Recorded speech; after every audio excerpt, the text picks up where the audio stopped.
Oke, selamat malam teman-teman. Kita jumpa lagi di TFA edisi hari Jumat, tanggal 2 Oktober 2020. TFA pertama di bulan Oktober. Kita masih bersama Mas Tio, selaku founder kita, dan juga narasumber kita malam ini, gestar, Dr. Yani Erna, spesialis MK. Saya kurang tahu nih. Nanti mungkin... M-nya apa? M-nya apa, Mas? nanti kita Mata. sama-sama kita tanya. Ya, silakan Mas. Siap. Oke, semua yang udah hadir, terima kasih. Hari ini kita percepat minggu ini. Harusnya acaranya kalau minggu ini setelah SFA kemarin harusnya biasanya kan Rabu dan Sabtu. Cuma berhubung dengan hari Rabu besok, kita ada acara ID, jangan lupa ya, bagi yang non-nakes dan warrior lainnya, nanti bisa lihat di live di akun FB ku langsung, aku live, dan juga aku share link live-nya ke semua grup KF. Juga nanti kita bakal nonton besok Sabtu, mulainya dari jam 18.30 ya. Ya, setengah 7 malam kita udah start mulai, udah aku live-kan untuk nonton presentasi Dr. Piprim dan Dr. Kobal Sengaji seperti kemarin. Temanya sama, pencegahan fatalitas COVID-19. Kali ini hostnya dari ID DKI wilayah Jakarta. Yes. DKI Jakarta ya. Jadi ini undangan kedua. Kalau kemarin kan kita yang ngadain hostnya Mas Budi. Kalau sekarang ini hostnya dari ID langsung. Jadi yes. Kemarin flyernya juga linknya terbatas. Linknya terbatas hanya untuk nakes, tapi kapasitasnya lebih besar, mereka sampai 3.000. Sifatnya webinar. Oh, sifatnya webinar ya? Nggak ada, tapi cara masuknya sama kan Mas Budi ya? Maksudnya nggak ada? Kayaknya sih sama, cuman bedanya tidak bisa interaksi dua arah. Kalau webinar cuma satu arah. Oh, maksudnya nggak ada kolom chatnya ya? Chatnya ada, tapi tidak bisa untuk tanya jawab. Oh, nggak bisa tanya jawab ya? Cuma satu arah. Kalau webinar seperti itu, Mas. Terus kalau aku mau bantu jawab kayak kemarin kan kalau di chat-chat kan suka ada yang nanya-nanya. By chat bisa, by chat bisa, nggak apa-apa. Oh, itu bisa ya? Secara chatnya bisa. Cuman untuk bertanya langsung ke para panelis itu nggak bisa kayaknya. Oh, mungkin diangkat dari kolom chatnya mungkin besok ya? Biasanya betul, kayak gitu ya, biasanya nanti akan dibacakan atau ditampung. Nanti ada moderatornya. Oh, tapi kan aku bisa bantu dari grup tim penyusun kan untuk misalnya dicopasin kayak kemarin, bisa kan? Bisa, kayak kemarin sih masih oke. Oke, berarti nanti aku dan tim penyusun lain bakal bantu menjawab berbagai macam pertanyaan misalnya muncul di webinar besok.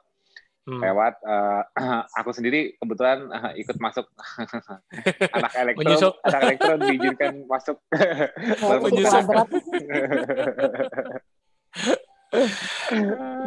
request khusus. Tapi yang lain jangan ngiri, tetap aku live kan. Aku juga di situ juga nggak bisa komentar kok. Aku cuma bantu jawab pertanyaan aja di sana. Untuk metabolic conditioning untuk pencegahan fatalitas COVID-19. Ya. Oke. Karena besok besok ada acara di ID, jadi kita percepat TFH-nya jadi hari Jumat. Jadi minggu ini Rabu dan Jumat ini walaupun kita sempat lupa ya Mas Budi ya, Mas Budi sempat ngasih aku link TFH untuk Sabtu. Aku lagi santai belum nyari narasumber. Alhamdulillah pas aku lihat ada Mbak Riani di IG. Langsung aku japri via DM. Alhamdulillah bersambut. Alhamdulillah beliau available hari ini untuk kita kepoin. Jadi kalau TFH ini sifatnya kepo, Mbak. Kita para warrior di KF ini pada kepo sama nakes-nakes di KF yang pada start KF-nya bagaimana gitu loh. Karena kan tahu sendiri mungkin di luar sana masih banyak berpikir bahwa KF itu pro kontra. Mungkin ada dokter yang bilang, wah ini. Nah, tapi ternyata dari setiap TFH kita menaikkan banyak juga ternyata nakes yang ikut KF, yang mau open mind, yang mau ngosongkan gelas, dan mungkin sudah merasakan sendiri manfaatnya, itu yang kita mau kepoin. Jadi contohnya Mbak nanti ceritanya kenal dari mana, mungkin ada kendala atau keluhan apa sebelum memulai atau karena apa. Terus misalnya gimana respon lingkungan keluarga sekitar dan sejawat misalnya, terus apa aja perbaikan yang udah dialami sekarang. Nah, gitu kita kepo seperti itu di TFH. Ya, pasti.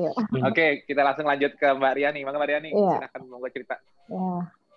Assalamualaikum warahmatullahi wabarakatuh.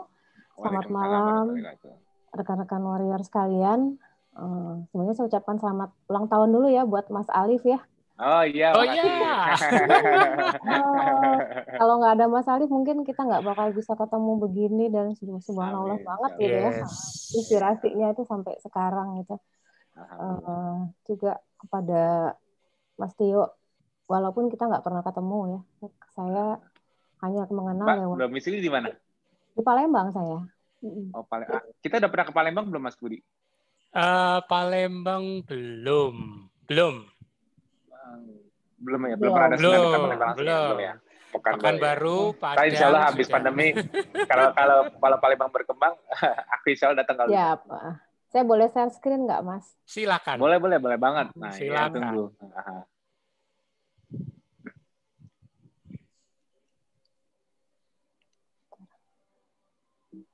Udah bisa kelihatan? Silakan. Ya. Udah terlihat. Udah ya. Jadi tadi Mas Bobi bilang M tuh apa gitu? M tuh dokter spesialis mata, Mas. Belakang itu benar kan?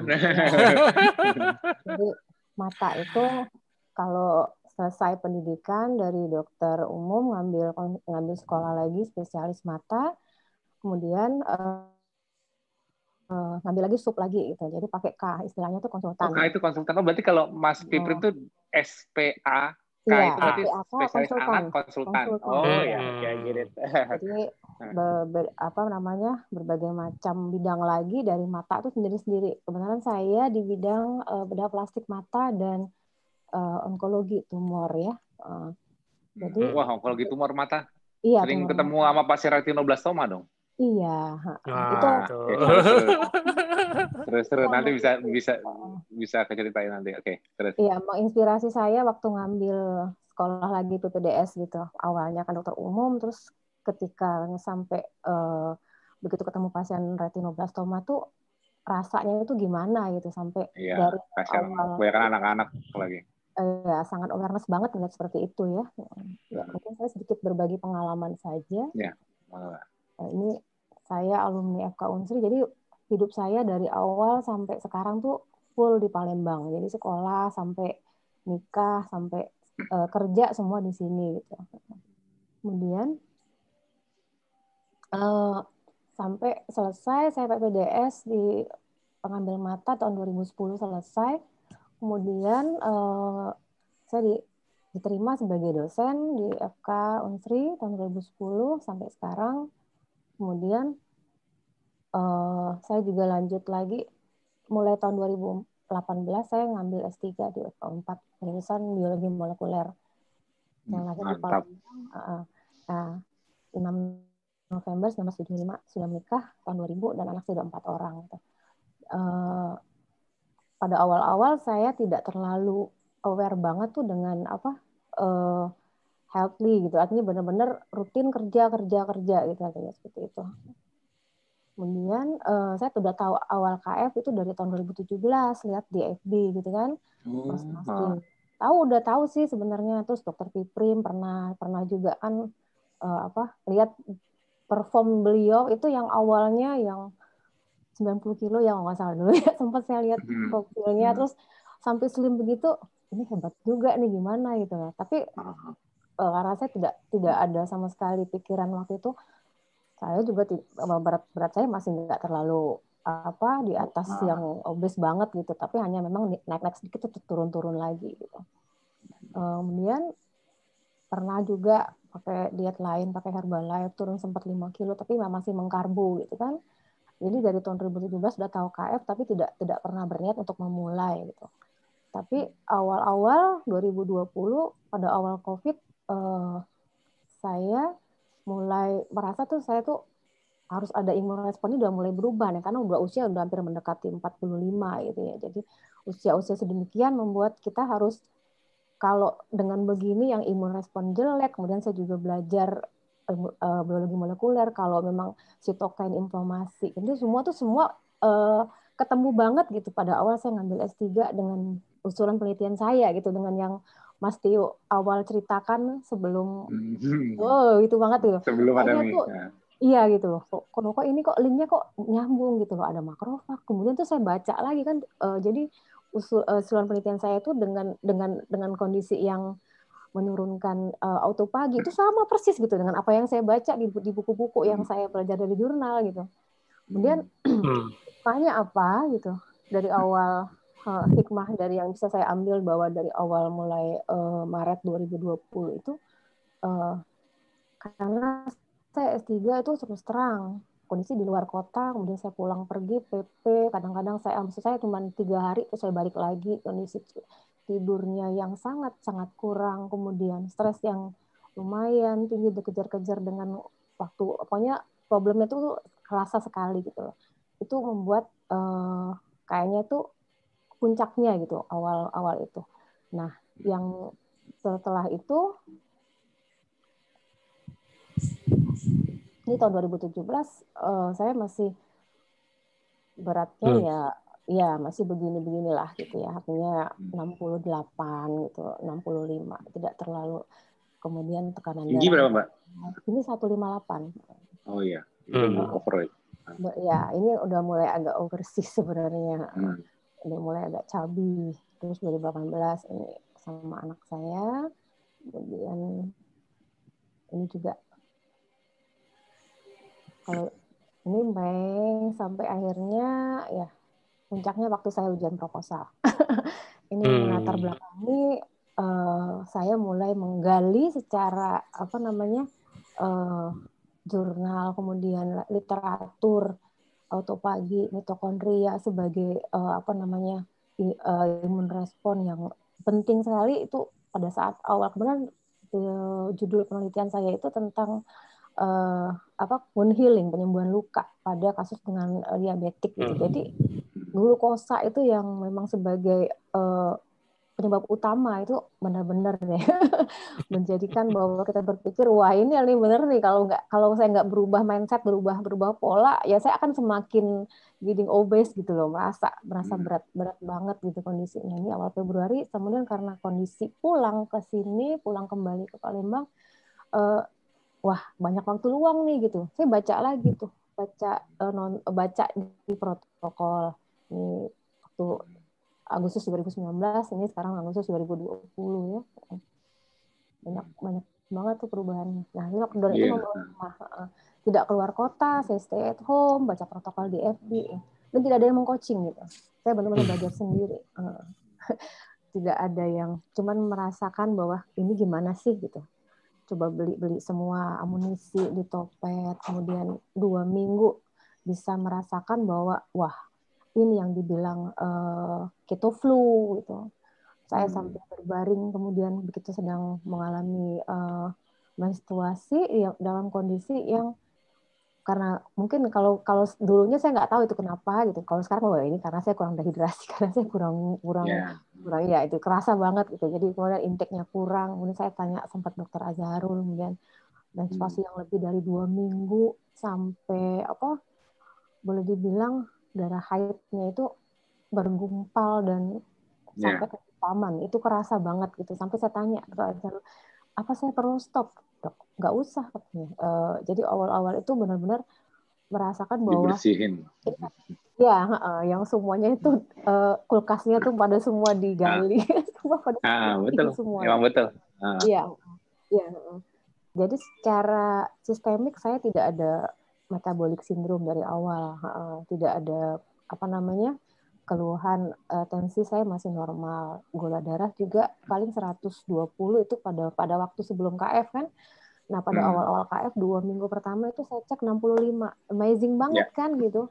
Mantap. Sama nanya Pak, waktu ada pertama kali TFA itu saya sempat nanya ke Mas Tio, 65 gimana nih kondisi begini gitu kan, karena saya benar-benar tidak ada sama sekali meng-coaching gitu, benar-benar belajar sendiri.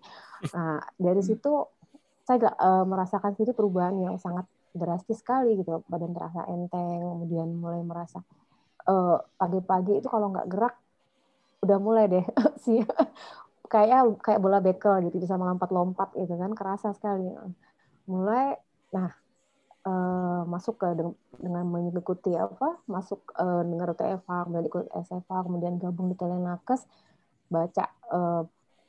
Saya tuh selalu silent reader gitu kan, saya nyimak tuh saya baca, saya cari ini. Oh iya benar. Jadi melingkan beberapa teori-teori kemudian dengan yang saya pelajari sendiri, ternyata itu memang ada teorinya, memang bukan ini karangan Mas Tio. Ini kan bisa ya gitu. Bukan karangan Mas Tio. Jadi dari saya nolak banget gitu loh. Alhamdulillah sampai saya udah ber-KF juga, udah baru 3 bulan. Alhamdulillah udah ngerasakan sendiri gitu perubahan yang drastis. Dari mulai sakit lambung, migrain, itu semua sudah mulai healing lah sebenarnya. Ya. Ini udah mulai dari dulunya saya tidak pernah olahraga, yang hanya olahraga kalau lagi ada acara saja, acara kantor ya. Kemudian sampai sedemikian, kalau sekarang hampir tiap hari selalu menggoes sepeda. Mantap, keren. Jadi benar-benar jadi lifestyle. Iya, betul. Jadi living proof-nya. Yes, mantap. Nah itu benar, makanya ini ikut KF karena ilmu, maksudnya karena berilmu dan mencari ilmu. Alhamdulillah jadinya ketemu nyambungnya karena ilmu, itu bagus banget. Maksudnya jarang yang orang yang ikut KF karena benar-benar mencari ilmunya, mencari kebenarannya. Oh iya ternyata yang misalnya aku jelaskan itu benar apa enggaknya. Di Telenakes kan itu kan rata-rata kan ngeluhnya kan EMC kuadrat tuh. Iya. Kalau Mbak orang biologi molekuler mungkin kalau yang bukan biologi molekuler mungkin agak teraba. Iya. Itu kan dalam banget. Tapi memang betul. Itu kebenarannya. Sebenarnya sih jujur kalau aku sendiri sebetulnya sih belajarnya udah lama banget ya, udah berapa tahun yang lalu. Maksudnya ya aku juga nggak berusaha nginget, tapi kalau misalnya ditanya kadang-kadang keluar. Kalau misalnya ada yang nanya seperti ini, kalau dulu karena aku nggak tahu itu kalau di perkuliahan kedokteran mungkin kan itu kan masuk di semester berapa, aku kan nggak tahu kurikulumnya. Biokimia itu semester awal 1-2. Kalau aku kan belajarnya memang dulu kan nggak ada yang ngejar ujian, jadi ya memang aku dulu nyari pengertian, nyari benang merahnya sistem biologi tubuh manusia itu. Aku menganggap manusia itu basicnya dulu aku belajar, aku menganggap manusia itu mesin biologi. Jadi semua spesies eukariosit, terutama untuk dunia animal kingdom, termasuk manusia itu kan jatuhnya kan animal kingdom. Cuman kita dengan higher kognitif, tapi otomatis sistem biologinya itu kita seperti mesin. Ya cara jantung kita memompa sama kayak gajah, singa apa memompa secara mamalia. Nah, jadi semua sistem koordinasinya apa dulu aku cari benang merahnya semua ya, sampai ketemunya ternyata paling mudah menyamakan semuanya di level sel. Karena basicnya dulu kan kita semua manusia kan cuman dari zigot, cuman dari satu sel aja ya, satu sel diploid yang membelah terus, akhirnya memiliki diferensiasi di setiap posisi yang ditujukan dengan basic DNA yang sama, tapi nanti ada yang di silence, ada yang dibuka. Jadi kalau kalau sel ini jadi mata, ya walaupun di DNA strandnya dia memiliki fungsi-fungsi jantung, ya nggak bisa dibuka di situ, maksudnya nggak bisa ditranskripsikan. Nah jadi aku narik benang merahnya dari paling basic banget sampai fungsinya apa, terus cara mereka berkoordinasi bagaimana. Nah itu aku nggak bisa dihalangin oleh SKS ataupun dihalangi oleh ujian. Aku malah belum ngerti, harus belajar maju terus. Karena jadi aku dulu mendingan belajar lambat, santai, tapi aku nggak bakal maju belajarnya kalau belum ngerti kenapa seperti itu. Makanya kalau aku ditanya sekarang kenapa aku nggak pernah buka buku, karena nggak tahu, kayak udah ada di kepala aja. Benang merahnya udah kedengar. Jadi kalau vocab paling lupa lah ya. Kalau vocab wajar, mungkin vocabnya apa lupa, paling aku lihat sebentar.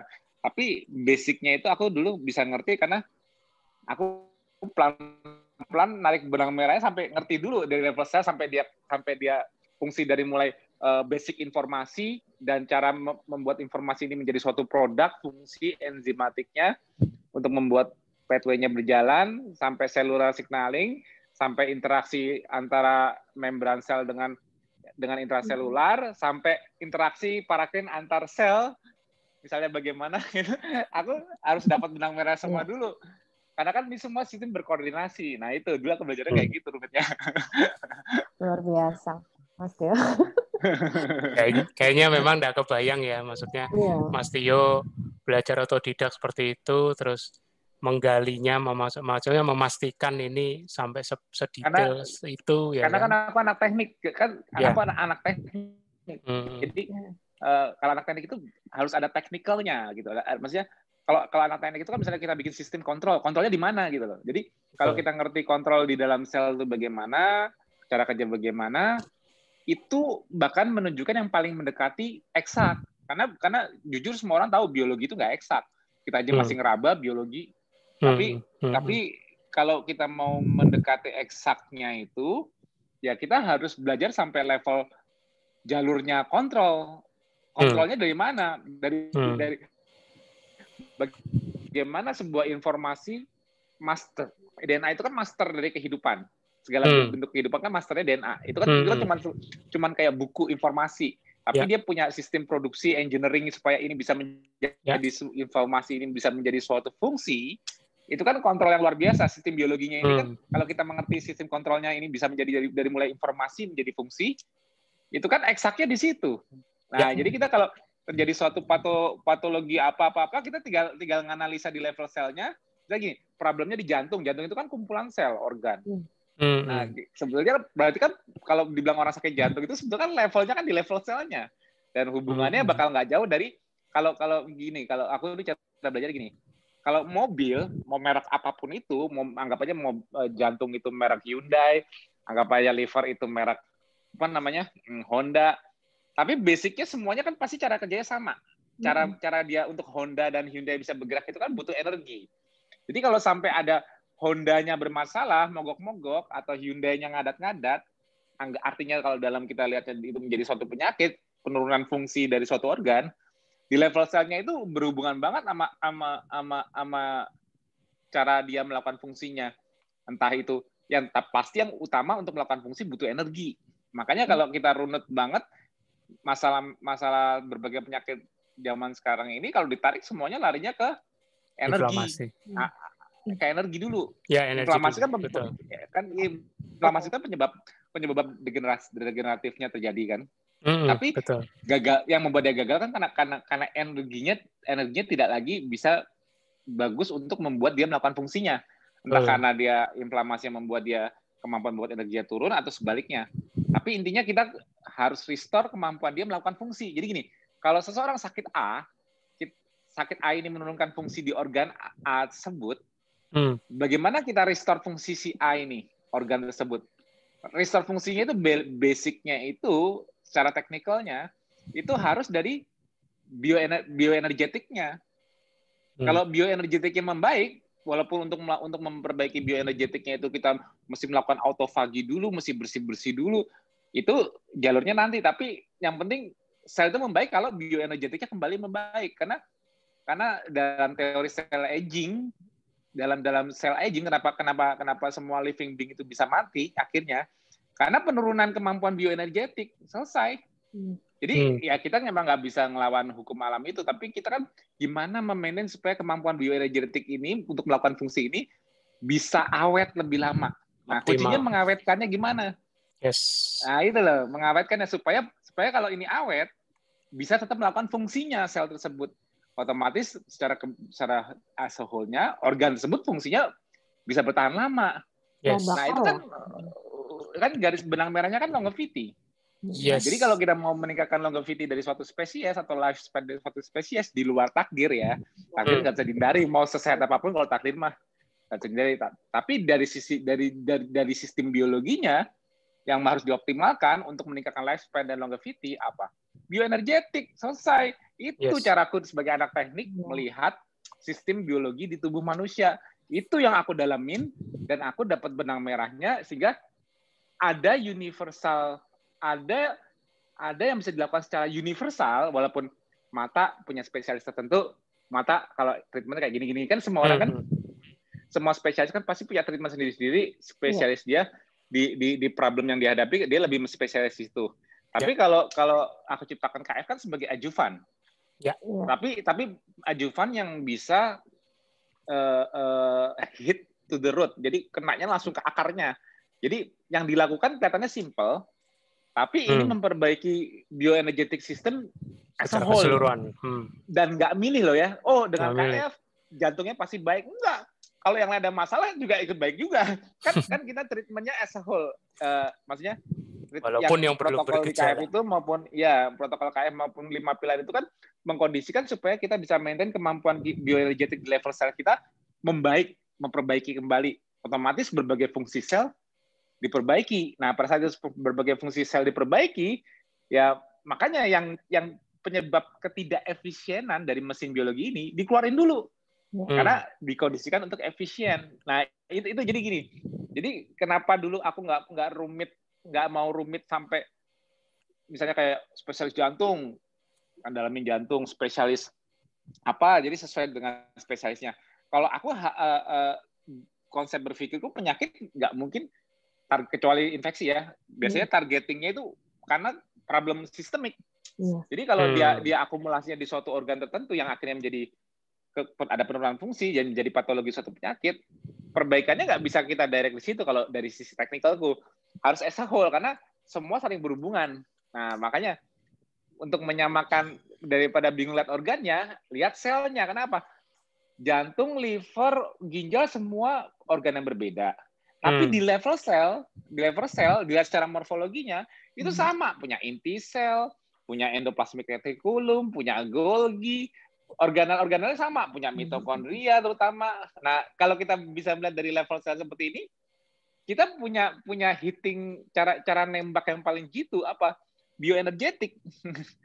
Asal DNA nggak terkorup, nggak bermutasi sumber informasinya, kita harus berusaha memperbaiki bioenergetiknya supaya kan fungsi kan untuk menerjemahkan apa fungsi dari DNA yang di lokasi sel yang dimaksud kan untuk menjadi suatu fungsi untuk bekerjanya dia kan harus bisa mengubah informasi yang tertera di DNA menjadi suatu fungsi yang hubungannya dengan biokimia. Artinya PP biokimia harus jalan.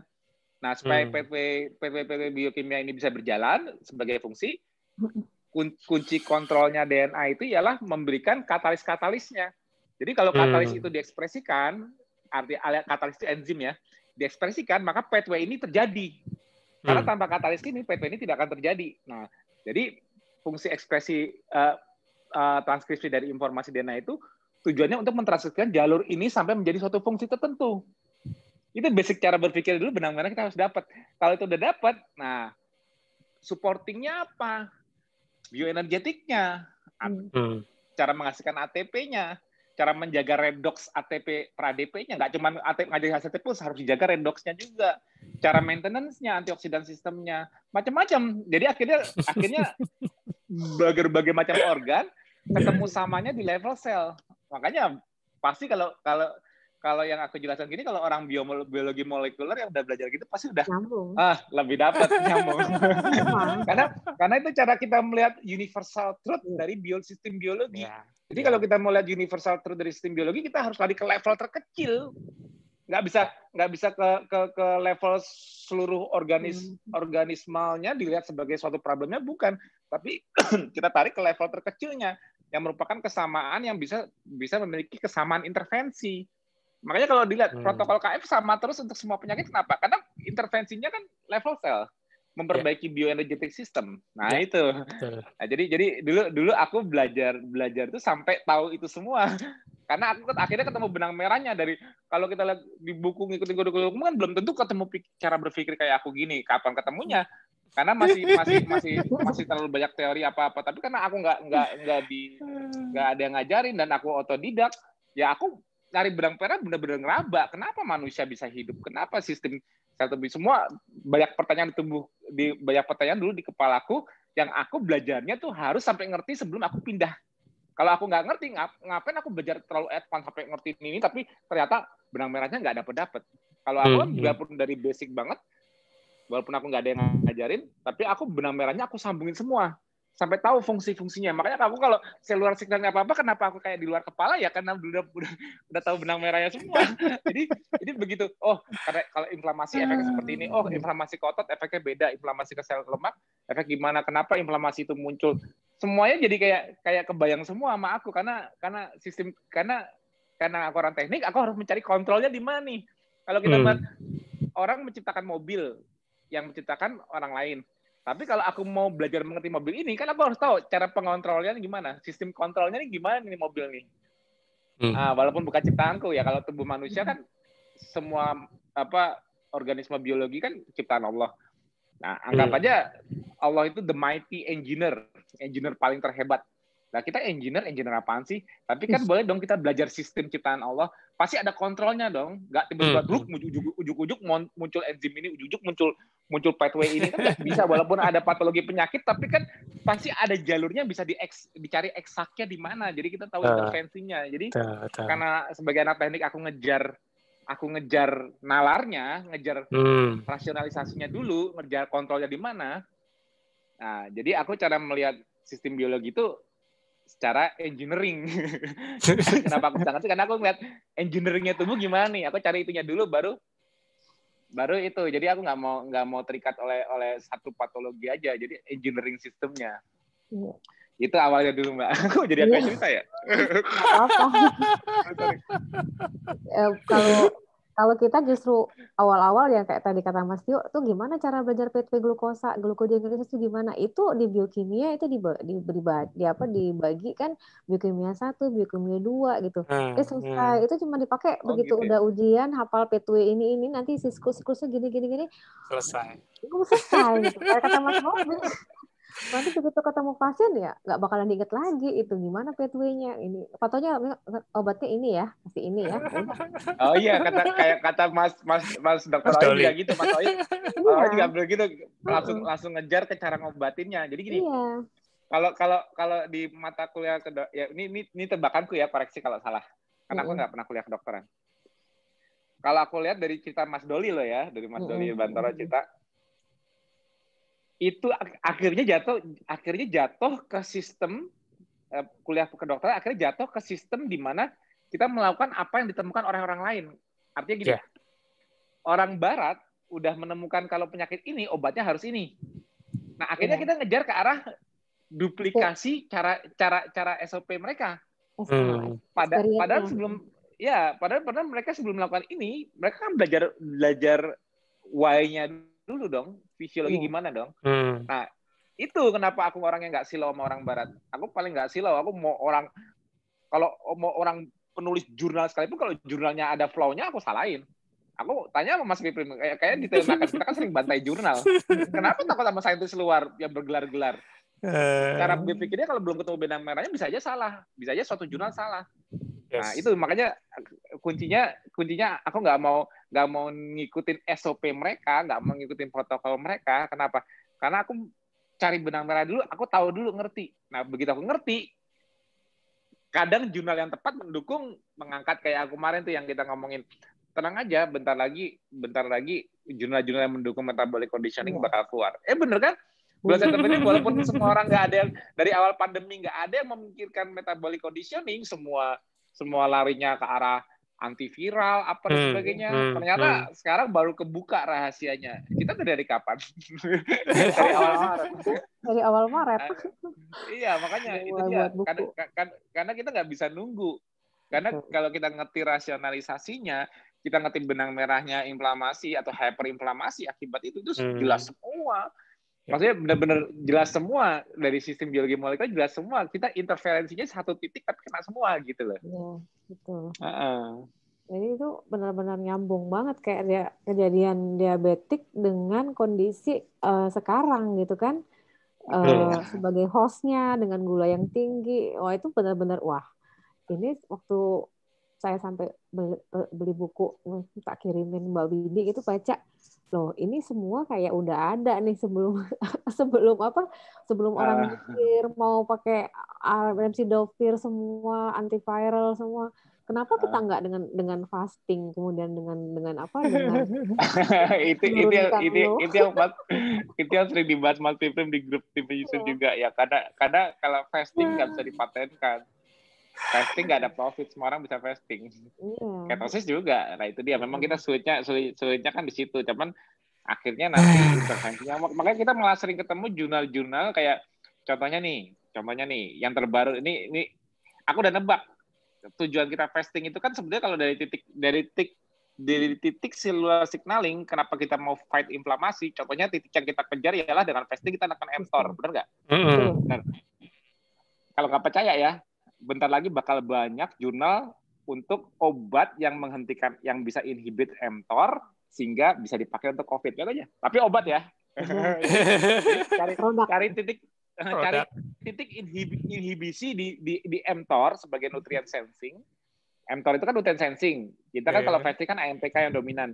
Nah, begitu inhibit di mTOR, otomatis nanti bakal keluar rasionalisasi bahwa COVID cytokine storm bisa ditekan kalau kita bisa inhibit mTOR. Akhirnya ada propose, entah itu pakai obat cancer seperti rapamycin dan sebagainya, nanti akhirnya dipropose atau pakai 2DG untuk tetap jalur glikolisisnya. Tapi nggak ada yang speaking the truth. Pada saat kita nggak makan, mTOR turun, nggak ada yang berani ngomong gitu di jurnalnya. Tapi karena kita udah tahu, jadi oh ini karena orang tuh kebanyakan baca jurnal lihatnya kalau untuk COVID ini efektif. Kenapa? Obatnya efektif kenapa? Karena sudah terbukti mencegah cytokine storm. Nah, itu kan dari judul dan kesimpulan. Padahal di penelaahan jurnalnya ternyata titik yang dikejar oleh si inhibitor ini ialah mTOR.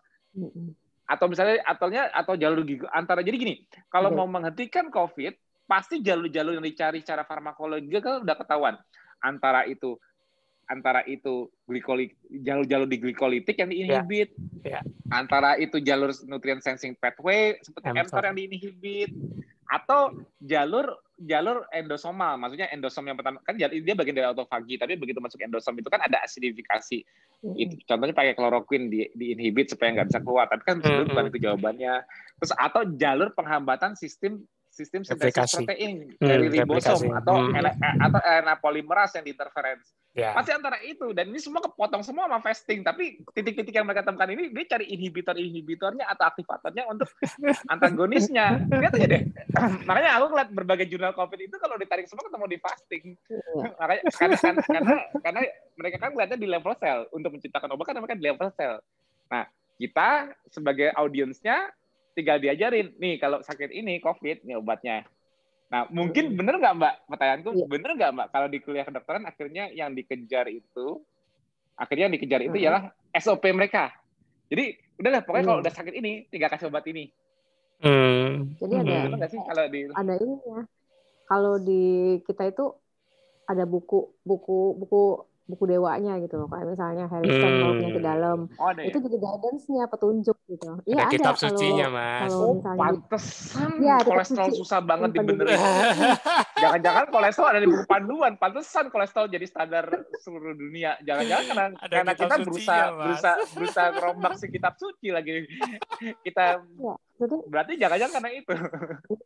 Sangat mungkin. Kalau mau ujian tuh udah bukunya udah ada textbooknya yang udah jadi petunjuk, itulah nanti kalau semua bacanya di situ gitu loh. Sama kayak kita dulu Mas, waktu teknik kan misalnya ada ujian, misalnya mata kuliah apa, kan ada textbooknya yang wajib tuh. Iya. Ya kan. Nah, sama kayak gitu. Sama. Di biologi molekuler juga sama. Kenapa glikolisis yang jadi panutan utama? Itu ada kitabnya, Mas. Ada. Ada. Makanya kalau itu tujuannya kan, jadi agak masih ini, kita selama ini kan taunya kan menterapi, memberikan obat gitu kan. Nah, sementara dengan kita ber-KF ini menyarankan ke pasien itu untuk menurunkan dia menggunakan obat itu kan kayak jadi dilema juga gitu. Kayak misalnya ada pasien dengan komplikasi pada mata dengan ada riwayat diabetik. Saya mau mengedukasi untuk dia untuk menurunkan berat badan, untuk mengikuti pola itu, sementara di dalam pelajaran yang kita baca ya harus kita tahu itu. Ya tetap ya kalau ini pakai ini, kalau nggak bisa pakai insulin semua gini nanti efeknya nanti tetap ya, jadi kayak kontroversi memang gitu loh dalam pelaksanaannya. Tapi kalau saya yang saya terapkan sekarang ini karena saya memang tidak maksudnya karena bidang saya mata ya, jadi khusus untuk COVID saya tidak menangani pasien-pasien mata gitu. Tapi paling ketika ada pasien-pasien saya yang udah dulu pasien lama ketemu lagi dengan saya, terus dia komen, "Dok, kok sekarang kurusan ya, Dok?" Nah, itu aja yang sudah mulai saya coaching ke mereka. Ini gitu. Terus tetap kita memberikan mengedukasi, ya kayak kemarin cerita, kita gimana tuh nggak boleh kan saya memberikan ruang khusus, memberikan nomor WA. Nanti boleh tanya-tanya ke saya, tapi jangan jam praktek di luar jam ini karena kita jaga. Ya, betul, kayak dokter Jojok juga gitu. Iya. Di luar jam kerja, di ya luar nggak jam bisa. Kerja, boleh di WA, boleh di mau di apalah, pokoknya kita tetap berkomunikasi. Ketika dia mau, bahkan boleh cerita sedikit Mas Tio. Ada satu pasien saya itu dia akhirnya diangkat bola matanya karena komplikasi karena diabetes. Awalnya hanya karena hobinya itu minum Coca-Cola rutin tiap hari. Waduh. Usianya masih muda, 38 tahun baru ya ampun. anak satu. Iya betul. Saya sampai terenyuh lihatnya. Pertama kali ketemu saya datang udah dengan glaukoma, udah dengan sakit sekali, nyeri. Kemudian kan bapaknya cerita, "Dok, ini bukan karena keturunan ya, Dok?" katanya. Ini karena dia ini tinggalnya di luar kota, kemudian dia sering hobinya itu ya itu soft drink, manis-manis, makanan siap saji, manis-manis semua gitu. Sampai akhirnya satunya retinanya bermasalah, satu lagi akhirnya sampai bola matanya saya angkat gitu ya, pakai mata palsu. Akhirnya saya edukasi lagi gitu loh, Mbak mau nggak Mbak pengen sehat kan anak masih kecil cewek ya? Gini. Dan iya. Oh cewek ya? Cewek Mas. Cewek kalau maksud saya kan sangat disayangkan sekali gitu karena habit yang dia bisa minum Coke itu bisa 3 liter itu dalam sehari gitu. Saya tanya-tanya gitu kan. Iya karena saya kan tinggalnya kan ini Dok, saya kerja terus pegawai bank, kemudian dia stres berat karena banyak jauh dengan keluarga kan, dia tinggal di luar kota. Kondisinya memungkinkan membuat dia menjadi udahlah saya larinya kan ke makan gitu. Jadi obes sempat stres eating. Iya, jadi dia karena intake-nya, jadi metaboliknya karena intake. Jadi itu saya mikir, wah, cerita ke suami, cerita ajakin ngobrol kan, loh ternyata memang ini loh awal muasalnya ya memang karena ini gitu, karena kita memang masuk ke mulutnya ini yang cerita ada siapa gak yang nggak bisa ngontrol. Kayak kata Mas Hazil kan mulut itu yang harus di sekolahin. Saya suka dengar itu kan, itu ternyata jadi pengalaman-pengalaman itu yang membuat saya jadi masih berusaha sih sekarang ini untuk dari diri sendiri lah gitu, berusaha untuk berbagi lah ya beberapa. Tapi Mbak Riani sendiri percaya nggak pada saat Mbak menjalani KF, udah jalanin KF ini, sense of control Mbak sendiri meningkat nggak? Mungkin aku nggak tahu sebelum KF Mbak makannya apa. Tapi mungkin sekarang setelah menjadi KF ternyata menghindari karbo itu tidak sesulit yang dibayangkan dulu pada saat banyak orang gini. Kan banyak orang bilang, aduh gue kayaknya nggak bisa ikut KF deh. Kenapa? Karena di KF gue nanti nggak bisa makan ini deh, nggak bisa minum itu lagi deh. Jadi kayak ada rasa ketakutan. Jadi karena dia nggak mau. Kebanyakan orang yang belum KF itu melihat KF itu kayak suatu keterbatasan.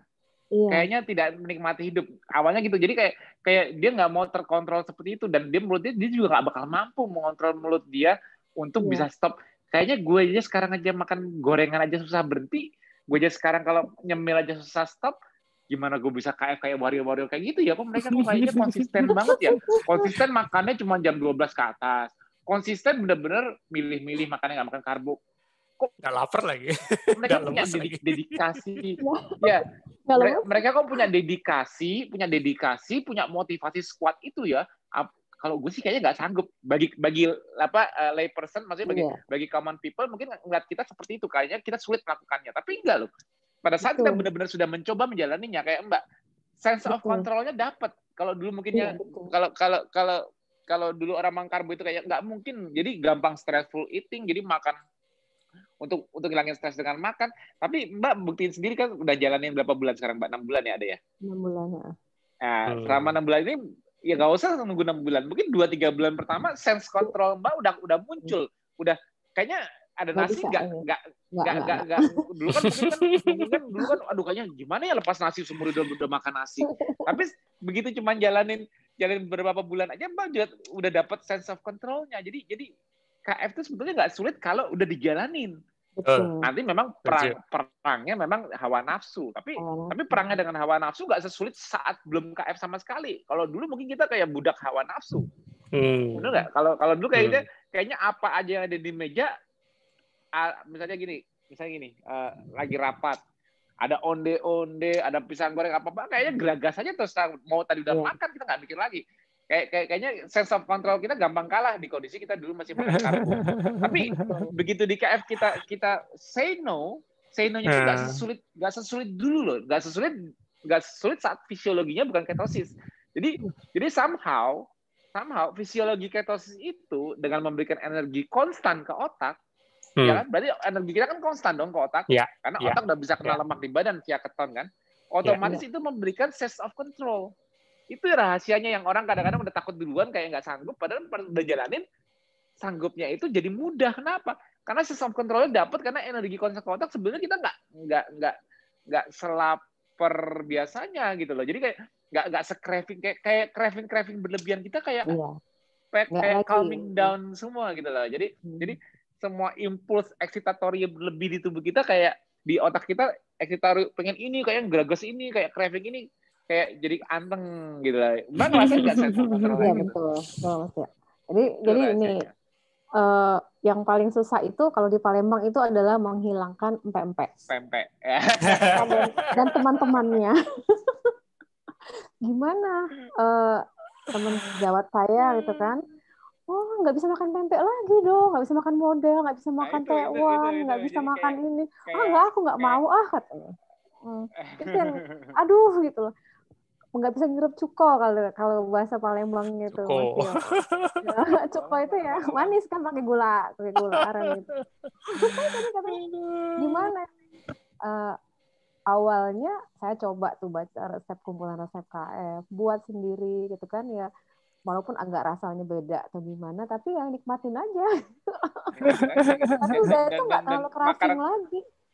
Makanan keto-fi itu bagi kita enak banget. Mungkin kalau makanan keto-fi buatan para vendor kita walaupun jago-jago, mungkin kalau bagi orang yang udah biasa makan karbo, tetap enakan karbo mungkin ya.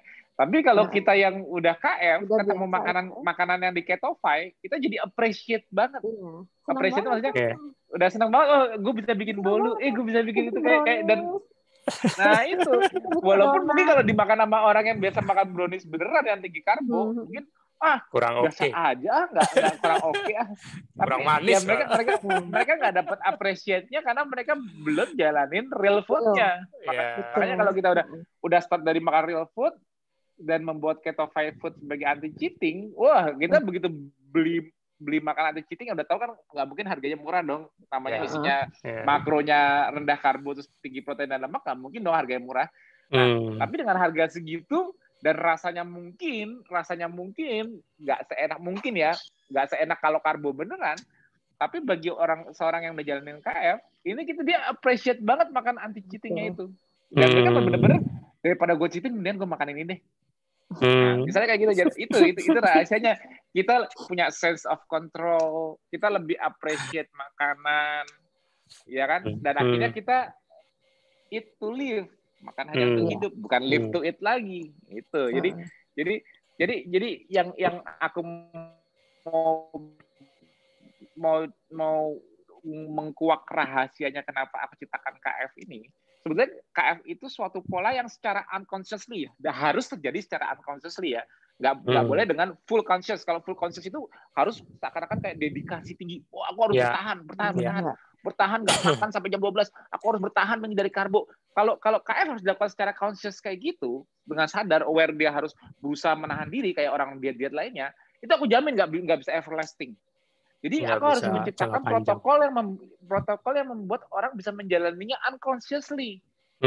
Kayak di luar aware-nya mereka. Memang belum lapar kok, jadi sampai jam 12, jam 1 pun belum lapar. Unconsciously tidak. Akhirnya setelah konsisten di awal, walaupun di awalnya butuh effort, tapi setelah makin lama bukan makin sulit, tapi unconsciously fisiologinya mendukung adaptasi ketosisnya, adaptasi puasanya. Menunda makan itu mudah kalau udah ketosis. Menghilangkan craving itu mudah kalau udah ketosis, bukan susah, mudah. Unconsciously tidak craving lagi, bukan aduh gila gue udah garuk-garuk meja gitu, dikit-dikit garing gara-gara pengen banget, nggak gitu loh. Jadi kayak unconsciously kok jadi biasa aja sih, gue nggak ngiler-ngiler banget sama pempek lagi. Nah jadi kuncinya protokol KF aku ciptakan itu, kenapa aku bilangnya ini lifestyle bukan diet, kenapa? Karena kalau lifestyle itu harus dilakukan secara unconsciously, fisiologinya harus mendukung sesuai apa di protokol. Duh, makan cuma jendela 8 jam, biasa aja. Gue malah sekarang jendela makan cuma 4 jam. Akhirnya udah bertahun-tahun, akhirnya gue cuma sekali makannya. Kok unconsciously jadi berkurang sendiri? Kok unconsciously kok caloric restriction-nya kebentuk? Nah itu, unconsciously dulu dibikin.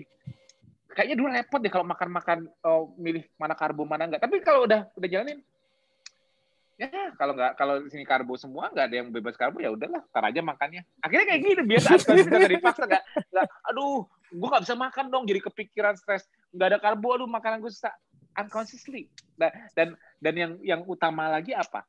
Masalah sedentary lifestyle. Ya. Ya kan, zaman modern kan identik dengan sedentary lifestyle. Kenapa? Aku pernah nunjukin di 100 slide-ku. Pada saat kita hidup dengan kondisi tinggi karbohidrat ini, energinya tergantung dari makanan. Di pagi hari insting kita untuk bergerak rendah. Kenapa?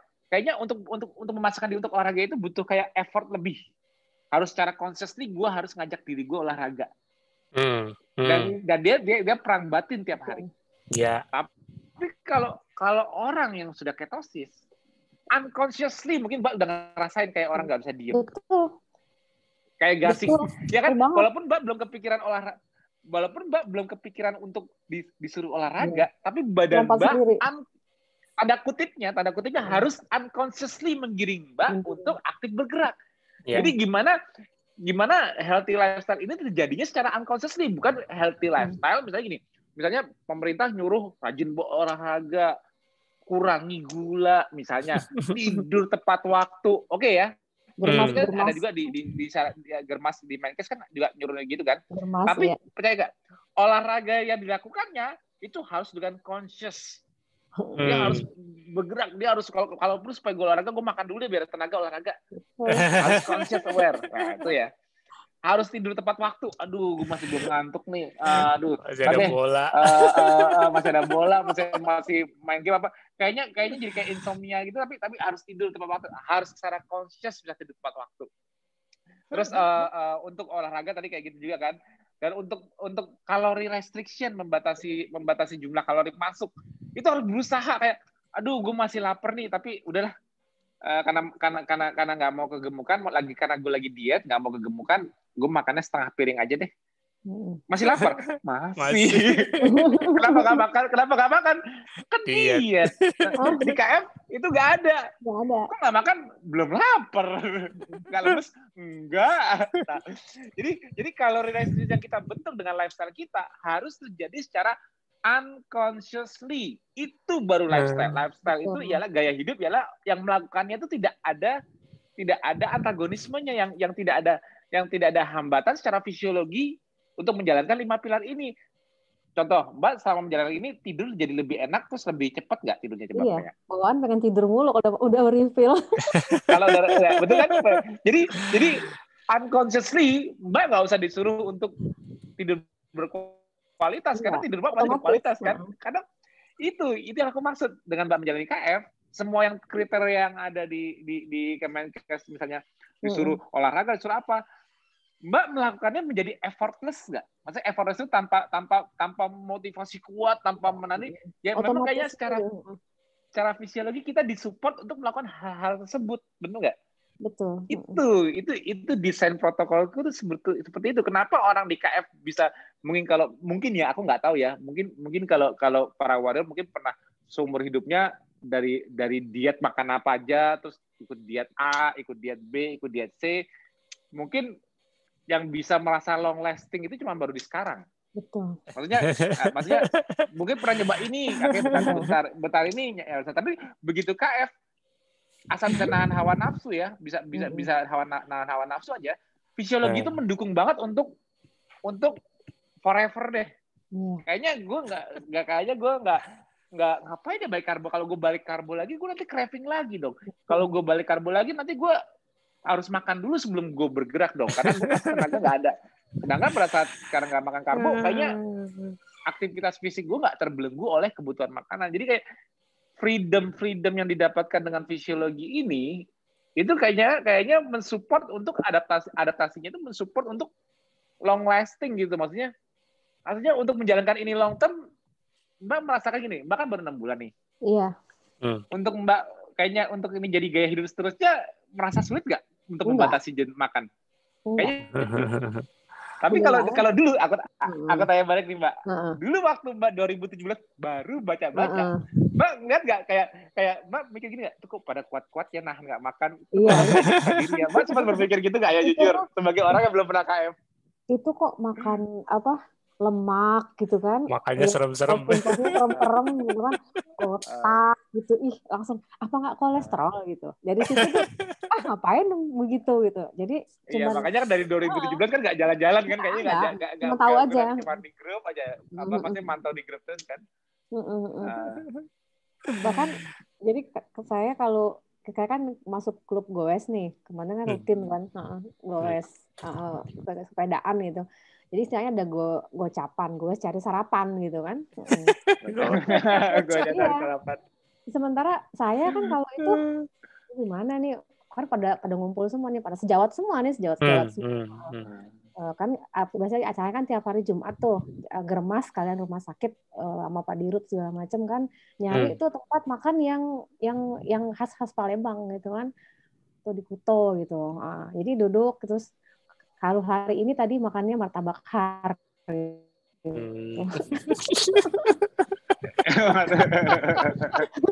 Beneran saya nggak ikut hari ini karena saya tadi browsing. Terus biasanya kan kalau saya pada makan berat gitu kan, ada nasi goreng, kemudian mie, pokoknya macam-macam lah, pakai yang kapal selam semua gitu. Kalau saya kopi hitam 1 saya bilang. Pada ada yang komen nggak Pak? Komen gitu. Iya gitu. Awas lo nanti katanya bilang itu kan. Keseringan nanti kena ginjal loh katanya. Ntar lever kurang gula loh. So, aku udah 6 bulan sampai sekarang alhamdulillah bilang malah dari semua yang rata-rata penggiat kalau untuk sepedaan itu saya perempuan katanya. Saya sampai finish duluan, maksudnya dibanding dengan yang orang-orang yang udah refill, udah makan duluan. Iya. Karena mereka kalau udah dia belum makan kok malah finish duluan belum makan. Justru malah kita yang malah lebih cepat gitu kan. Tenaganya kan tenaga keton bilang beda. Iya, karena kita kan udah bisa lihat tangki bensin kita sendiri. Kalau mereka masih refill terus, isi ulang terus, glikogen kosong isi ulang. Habis gejot berapa gue sudah berapa glikogennya turun, udah gula darah mau turun, udah bunyi alarmnya kalau nggak ada makan. Nah itu bahasanya di situ. Iya. Tapi bener nggak Mbak? Maksudnya gini, yang kita jadi memaklumi waktu ada orang yang bilang hati-hati lo ginjal, hati-hati apa.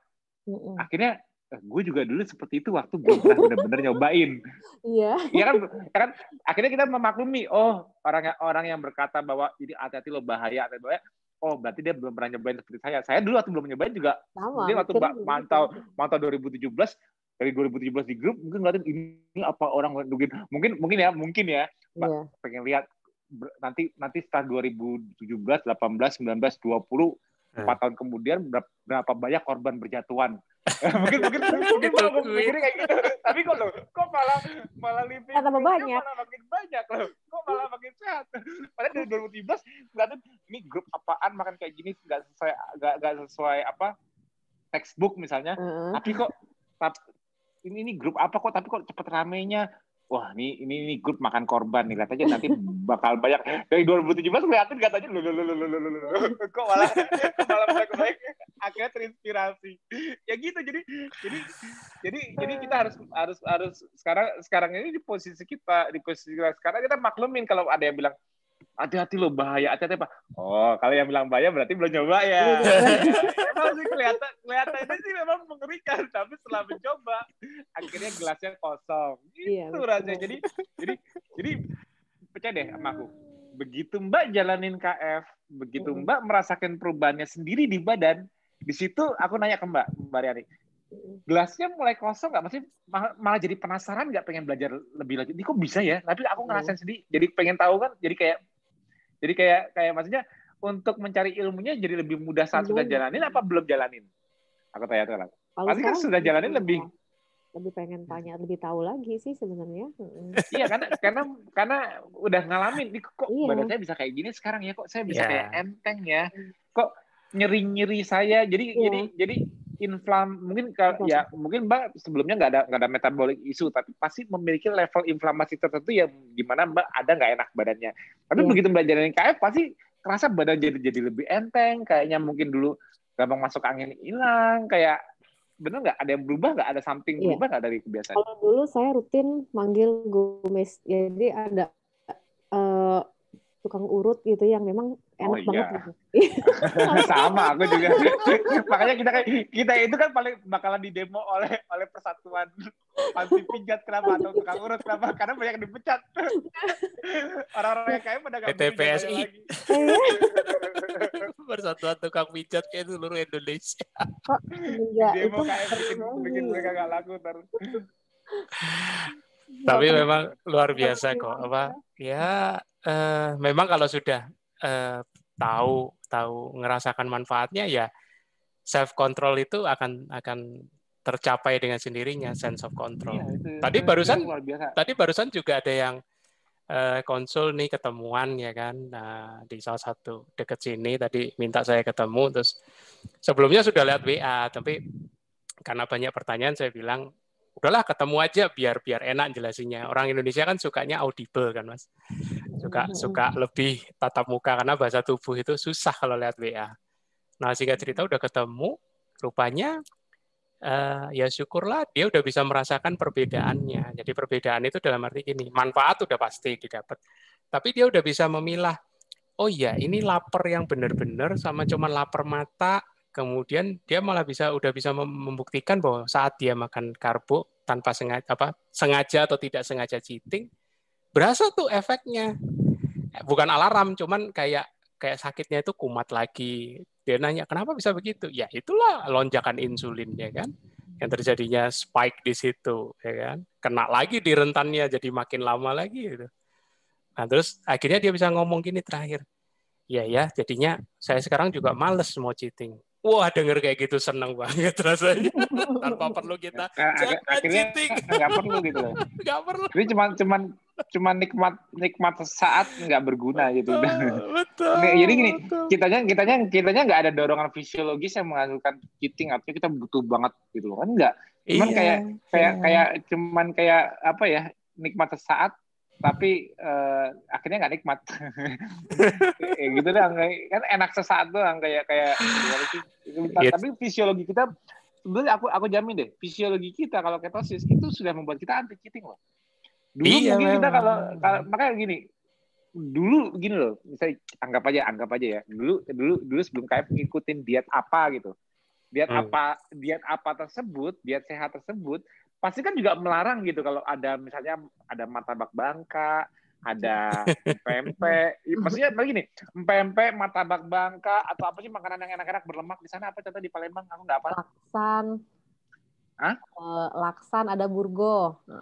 Laksan, burgo. ada. Kalau makanan-makanan suka dibawa di meja rapat apa namanya? Tekwan. Iya, tewan, model, gitu. pempek, kapal selam, rujak mie, celor. celor. Ya, itu oke. Itu semua kan makanan-makanan kalau yang di diet yang lain selain KF ya, itu kan juga di-exclude. Nggak mungkin itu dimasukin.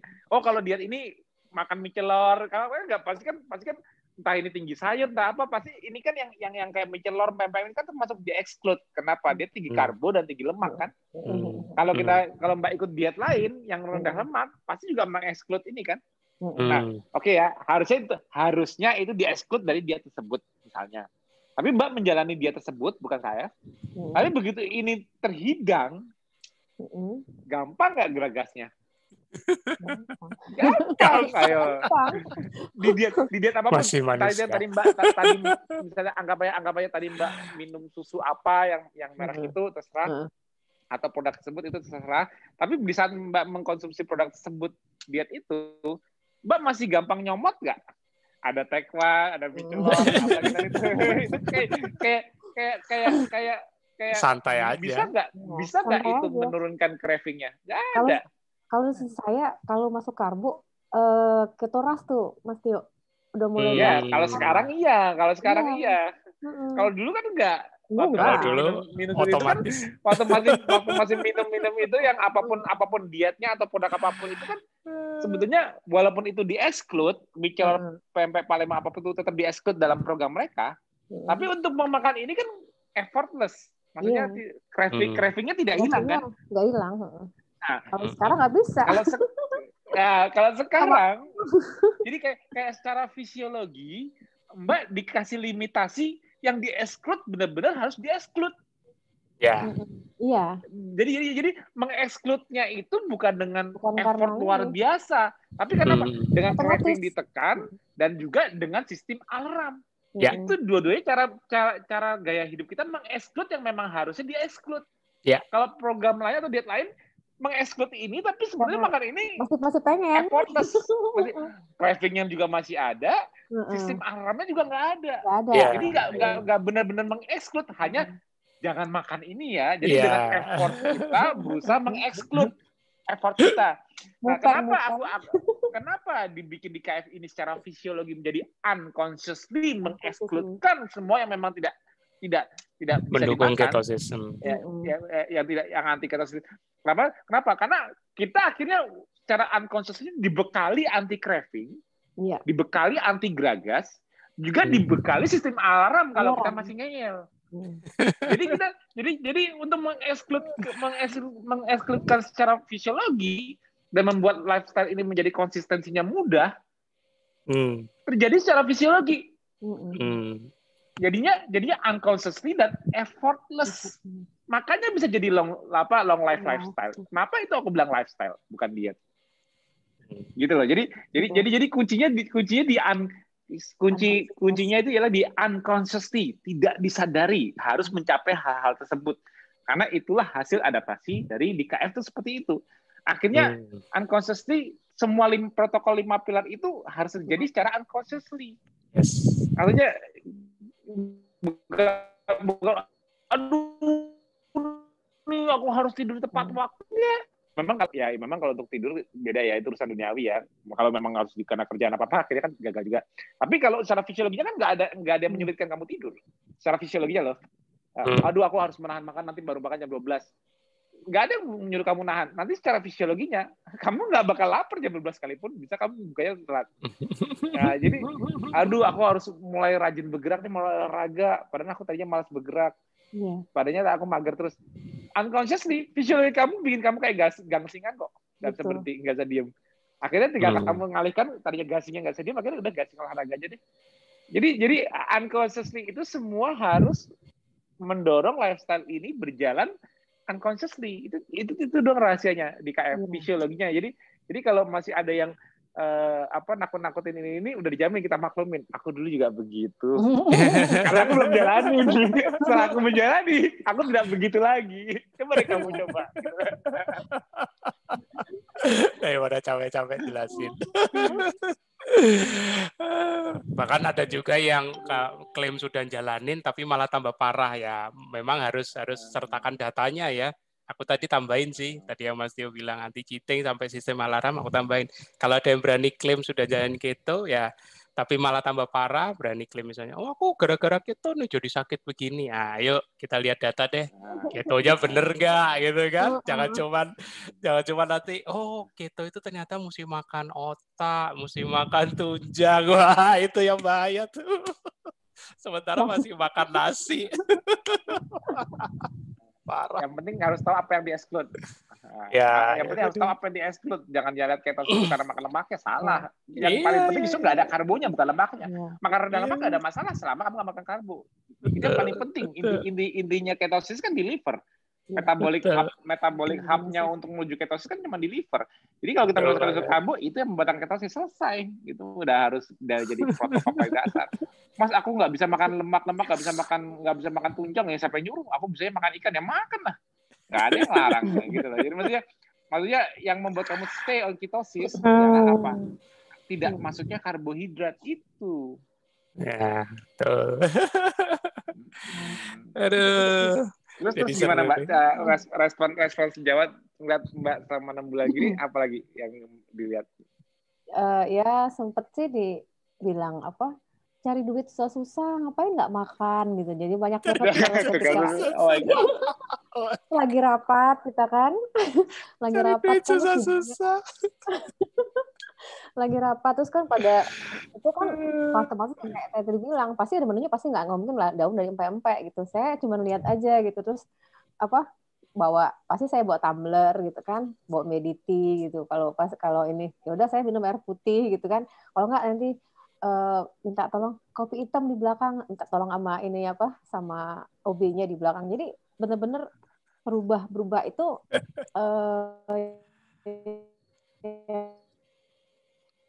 yang dirasakan, saya melihat kita tuh kayak aneh gitu kan, tapi begitu melihat perubahan dari penampilan, kemudian dari badan yang fit gitu kan, terus bisa kok tenaganya dari mana ya bisa kencang, bisa bawa sekitar 70 kilo tuh kok nggak makan gitu. Itu selalu jadi itu yang bagi orang common people, bagi layperson itu nggak masuk akal gitu.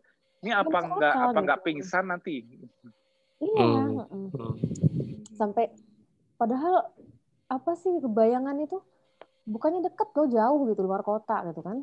Cuman saya coba aja gitu. Tapi ternyata memang modalnya cuma minum kopi keto V, belum berangkat, minum VCO, kemudian Ponari gitu kan, dibawa sampai itu nyampe ke sana. Iya, elektrolit semua, jangan sampai dehidrasi, tiap 20 kilo berhenti minum gitu. Itu aja yang penting. Kalau mereka berhenti di warung ya, makan gorengan. Makan pisang, Mas. Kopi pisang setandan gitu. Saya cuma liatin aja. Saya cuma liatin aja. Kemarin itu Mas Hermanto Hio, salah satu warrior yang ada di top 10 juga, mampir ke kantorku, nganterin sop janda. Sop janda itu sop daging dari daerah mana Mas Budi? Aku lupa, Bekasi ya? Dari Cikarang. Ya, Cikarang ya, sop janda. Nah, itu waktu aku ulang tahun dia pernah bawa itu, aku suka banget, akhirnya dibawain lagi banyak banget. Sambil dia nganterin sop janda itu, dia cerita, dia agak konsol dikit. Mas, aku heran, teman-temanku itu dia sekarang lagi hobi goes, naik bike di jangka panjang. Jadi teman-teman itu juga pada heran lihat Mas Hermanto ini kok kalau berhenti cuman kopi, cuma minum air putih sedangkan mereka setiap habis goes berapa kilo gitu berarti makan pisang goreng gitu apa gitu, terus berarti makan lagi gini. Aku bilang gini, Mas Hermanto, coba deh, itu dia 5 kilo, anggap aja dia 3-4 kilo deh naik sepeda, anggap aja itu 500 kalori. Ketemu berapa pisang goreng aja tuh, cuma berapa potong pisang goreng udah hilang. Bayar. Benar nggak? Kalau itu kan secara kalori, jadi kayak tiap hari goes terus, tapi semua impas sampai rumah lebih malah. Lebih Itu kan pas goes, belum makan siang, belum makan malam. Aku ngakak. Terus yang bikin goesnya jadi sehat gimana? Yang mana dong? Ya bakar kalori. Kalori yang mana nih dibakar? Yang stop di warung makan pisang goreng. Kebayar semua kalori yang dibuang. Makanya aku bilang jadi aduh marah, lucu banget sih. Makanya tren goes itu sehatnya jadi kayak tanda tanya. Orang kalorinya dimasukin lagi malah jadi ajang ngumpul di warung-warung berarti makan lagi. Aduh, malah mendingan nggak usah goes deh, mendingan latihan di tempat tapi makannya nanti sesuai waktunya dibanding goes berarti makan. Karena kayak jadi ajang kuliner katanya. Iya, betul. Kata Mas Hermanto jadi goes itu rame-rame itu jadi malah ajang untuk kulineran. Kacau lu. Ya tadi gue cari sarapan, ini gocapan. Gocapan. Berkali-kali gocapan. Berarti rata sayur, berarti pisang goreng. Ya, lucu juga ya. Mbak Riani, nanya dong beberapa di tempat praktek sudah ini belum? Sudah memberikan advice seputar apa ini? Low carb ini kepada teman-teman atau mungkin pasien kali ya?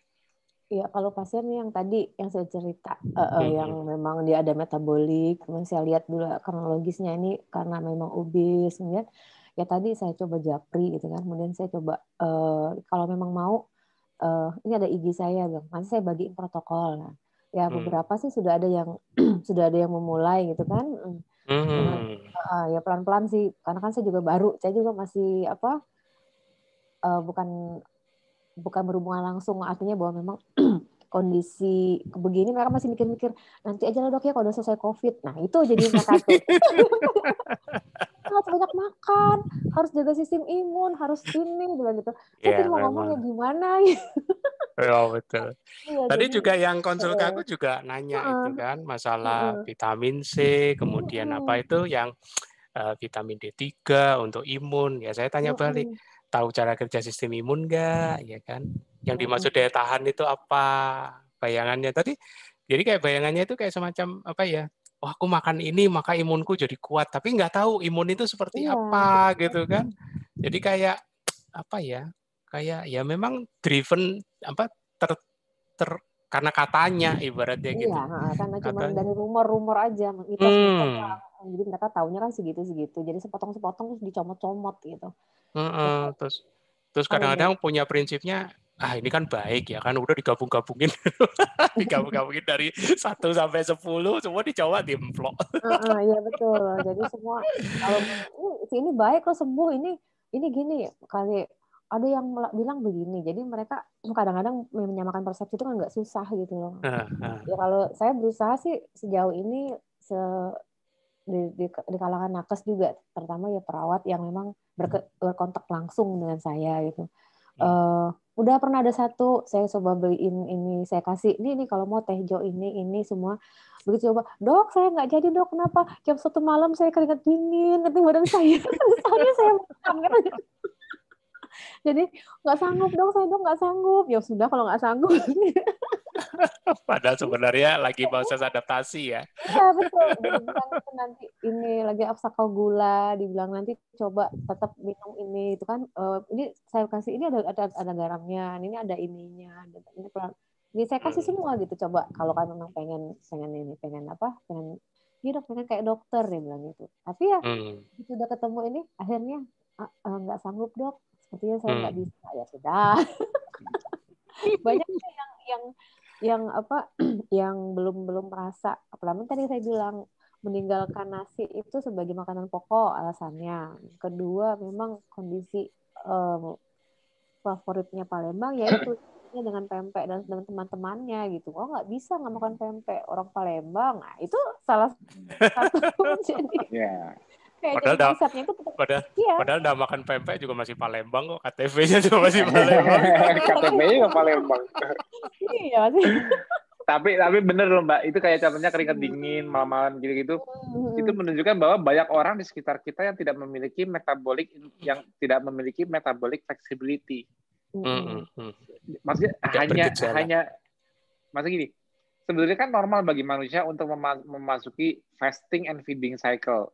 Apalagi di jutaan tahun manusia kan nggak bisa selalu makan setiap saat kayak sekarang kan.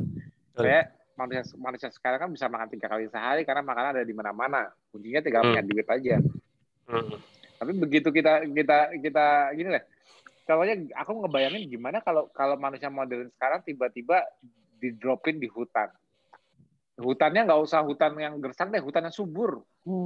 Kan nggak walaupun sesubur-suburnya kan semuanya liar. Mana bisa dia nemuin karbo dengan mudah? Mana dia tahu itu di balik tanah ada umbi? Mana dia tahu tiba-tiba ada buah, ada kerumunan buah-buahan apa? Nggak ada. Semua jadi low carb itu sangat normal di alam gitu. Jadi kalau kita bilang kembali ke alam, ya jangan kembali ke alam terus bayangannya kita makan tumbuh-tumbuhan, salah. Kembali alam, bener-bener ke alam, lihat apa yang kamu makan di sana, ketahuan. Gitu loh, nggak bisa dibohongin. Tumis singkong. Bukan kembali ke alam makan tumbuhan dengan teknologi modern, salah. Bener-bener kembali ke alam, itu KF. Benar-benar tidak selalu makan, benar-benar itu kalau semua manusia modern ditaruh di kondisi seperti itu, kelihatan kemampuan metabolik fleksibilitasnya secara rendah, mulai dari bergejala dulu keringat dingin, yang banyak kambuh saat kekurangan. Jadi kayak butuh banget glukosa dari luar, harus ada unsur karbohidrat yang dimakan untuk sebagai tenaga mereka. Kenapa? Mereka kayak ketergantungan dengan glukosa, padahal mungkin mereka kalau ngeliat ke bawah, wow, backpacknya di depan. Kan backpacknya di depan kan, di perut kan,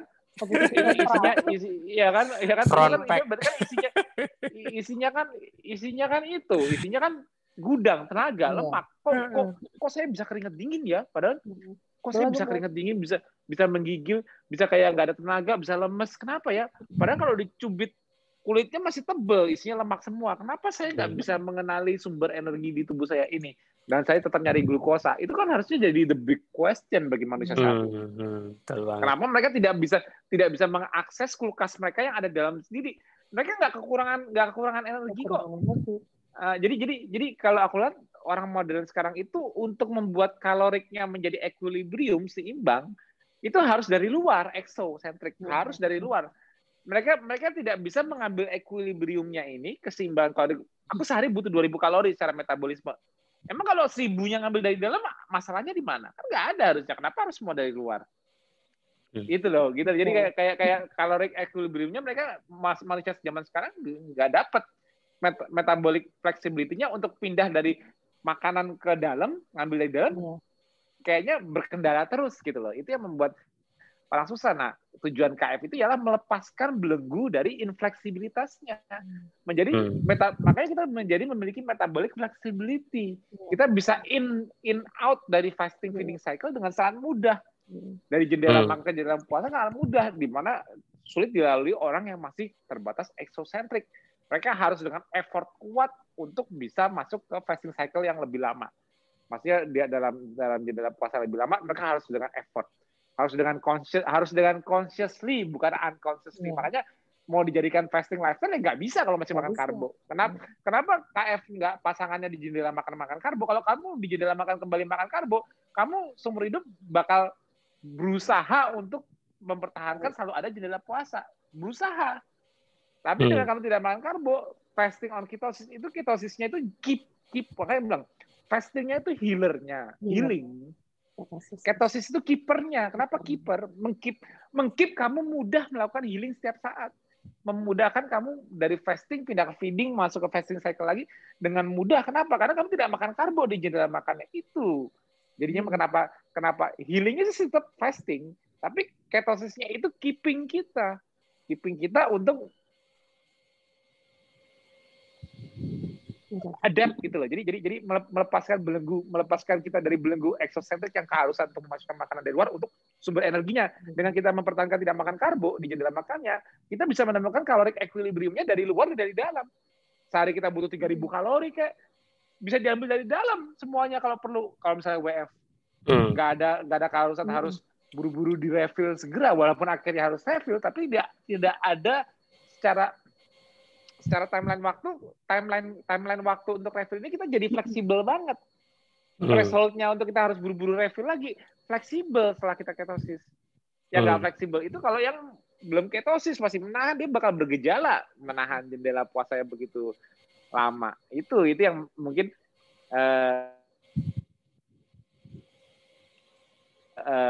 jadinya yang dia merasa sehat. Makanya aku bilang ini, Mbak. Kenapa sekarang diabetes itu silent? Karena orang-orang tidak merasa kehilangan.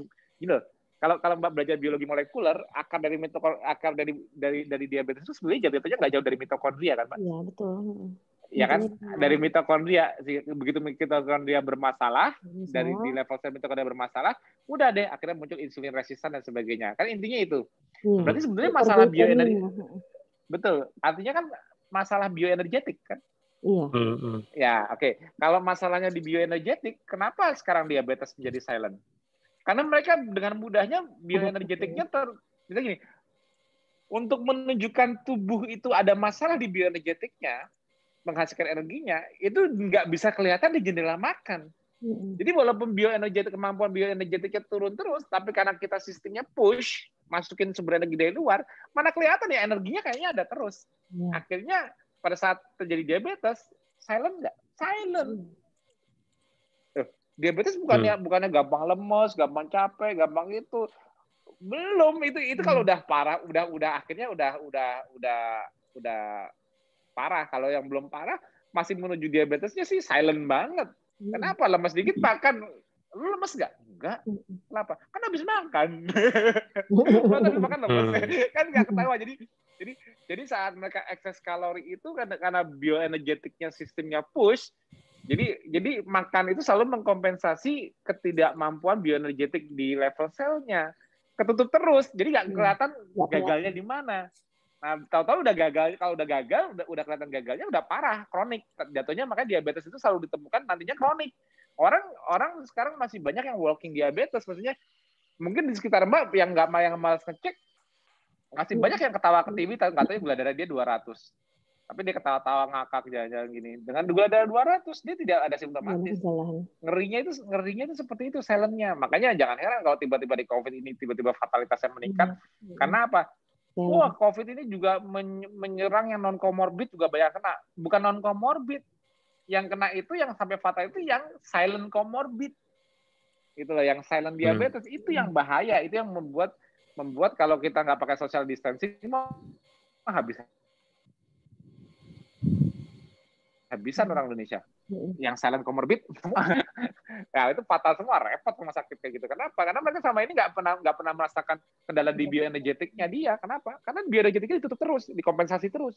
Nah itu dia, makanya aku juga nanya satu hal lagi. Ayo makannya nggak boleh kurang, harus banyak supaya imunnya tetap bagus. Itu statement paling terkonyol di dunia, kalau aku bilang. Yang ngomong kayak gitu statement terkonyol dia. Ayo makan terus yang banyak, jangan sampai kekurangan nutrisi supaya imunnya bagus. Itu statement paling terkonyol di dunia. Itu benar-benar nggak ngerti imunologi. Nggak ada kita makan apapun yang bisa membuat. Jadi kunci mengerti imunologi itu ialah kondisi steady state-nya. Jadi yang membuat imunologi kita sehat ialah kondisi steady state yang dijaga. Ingat, tanda kutip ialah steady state. Sehatnya seseorang itu kalau rendah inflamasi. Pemicu inflamasi itu respon imun kita yang berlebihan. Kalau respon imun kita bisa steady state, artinya kita sehat. Steady state ini nggak bisa disuplai dengan nutrisi. Nggak bisa. Kalau memang ada antigen, ada sesuatu yang bersifat imunogenik harus dilawan, ya pasti dia harus keluar dari zona steady state-nya. Itu nggak bisa diapa-apain. Nah, tapi bagaimana supaya tidak terjadi supresi di zona steady state ini? Jangan sampai terjadi late respon yang membiarkan, yang akhirnya menyebabkan kalau viral loadnya berlebih, late responnya ini malah overinflamasi. Kuncinya di situ. Jadi nggak ada nutrisi apapun yang harus makan yang banyak supaya imunnya bagus. Dari sisi imunologi itu aku mau tahu gimana caranya sel imun. Aku soalnya udah belajarnya sampai biomolekuler sel imun, aku tahu metabolismenya. Jadi apa yang mau disuplai ke sel imun untuk membuat dia steady state-nya berubah? Nggak ada. Jadi sehat itu artinya kondisi steady state-nya sel imun terjaga. Semuanya itu harus dalam kondisi quiescence. Saat tidak ada lawan, semua harus dalam kondisi quiescence, diam, dorman, gerilya. Dan metabolic profile sel imun yang quiescence ini ialah menggunakan mitokondrianya, oxidative phosphorylation. Search and destroy. Tapi begitu mereka ketemu yang di search itu ketemu dan harus di-destroy, baru dia berubah metabolic profile menjadi glikolisis. Itu bisa demand driven dari liver. Itu loh. Jadi teori makan yang banyak biar imunnya bagus itu sangat nggak masuk kalau kita udah tahu sistem imun itu seperti apa. Sangat nggak masuk. Justru malah tahu nggak yang membuat late respon ini terjadi cuma satu, hiperglikemia. Iya, malah tambah. Jadi nggak harus orang diabetes yang mengalami immunosuppression. Orang sehat tapi dia mengalami akut hiperglikemia. Misalnya gini, aku sehat nih, aku nggak punya riwayat diabetes, udah dicek HbA1c bagus. Nah, sebelum dia masuk ruang COVID, minum Coca-Cola yang banyak, yang gula, naikkan gula darahnya tiba-tiba lompat, terus masuk, rentan dia. Jadi di orang sehat, akut hiperglikemia itu langsung menidurkan sistem imun. Nggak gini loh. Caranya gini deh, mudahnya gini gampangnya. Mbak, kalau di kedokteran, kalau untuk menekan imun, dikasih apa obatnya? Steroid bukan? Iya. Efek steroid, gula darahnya naik nggak? Naik, betul. Selesai.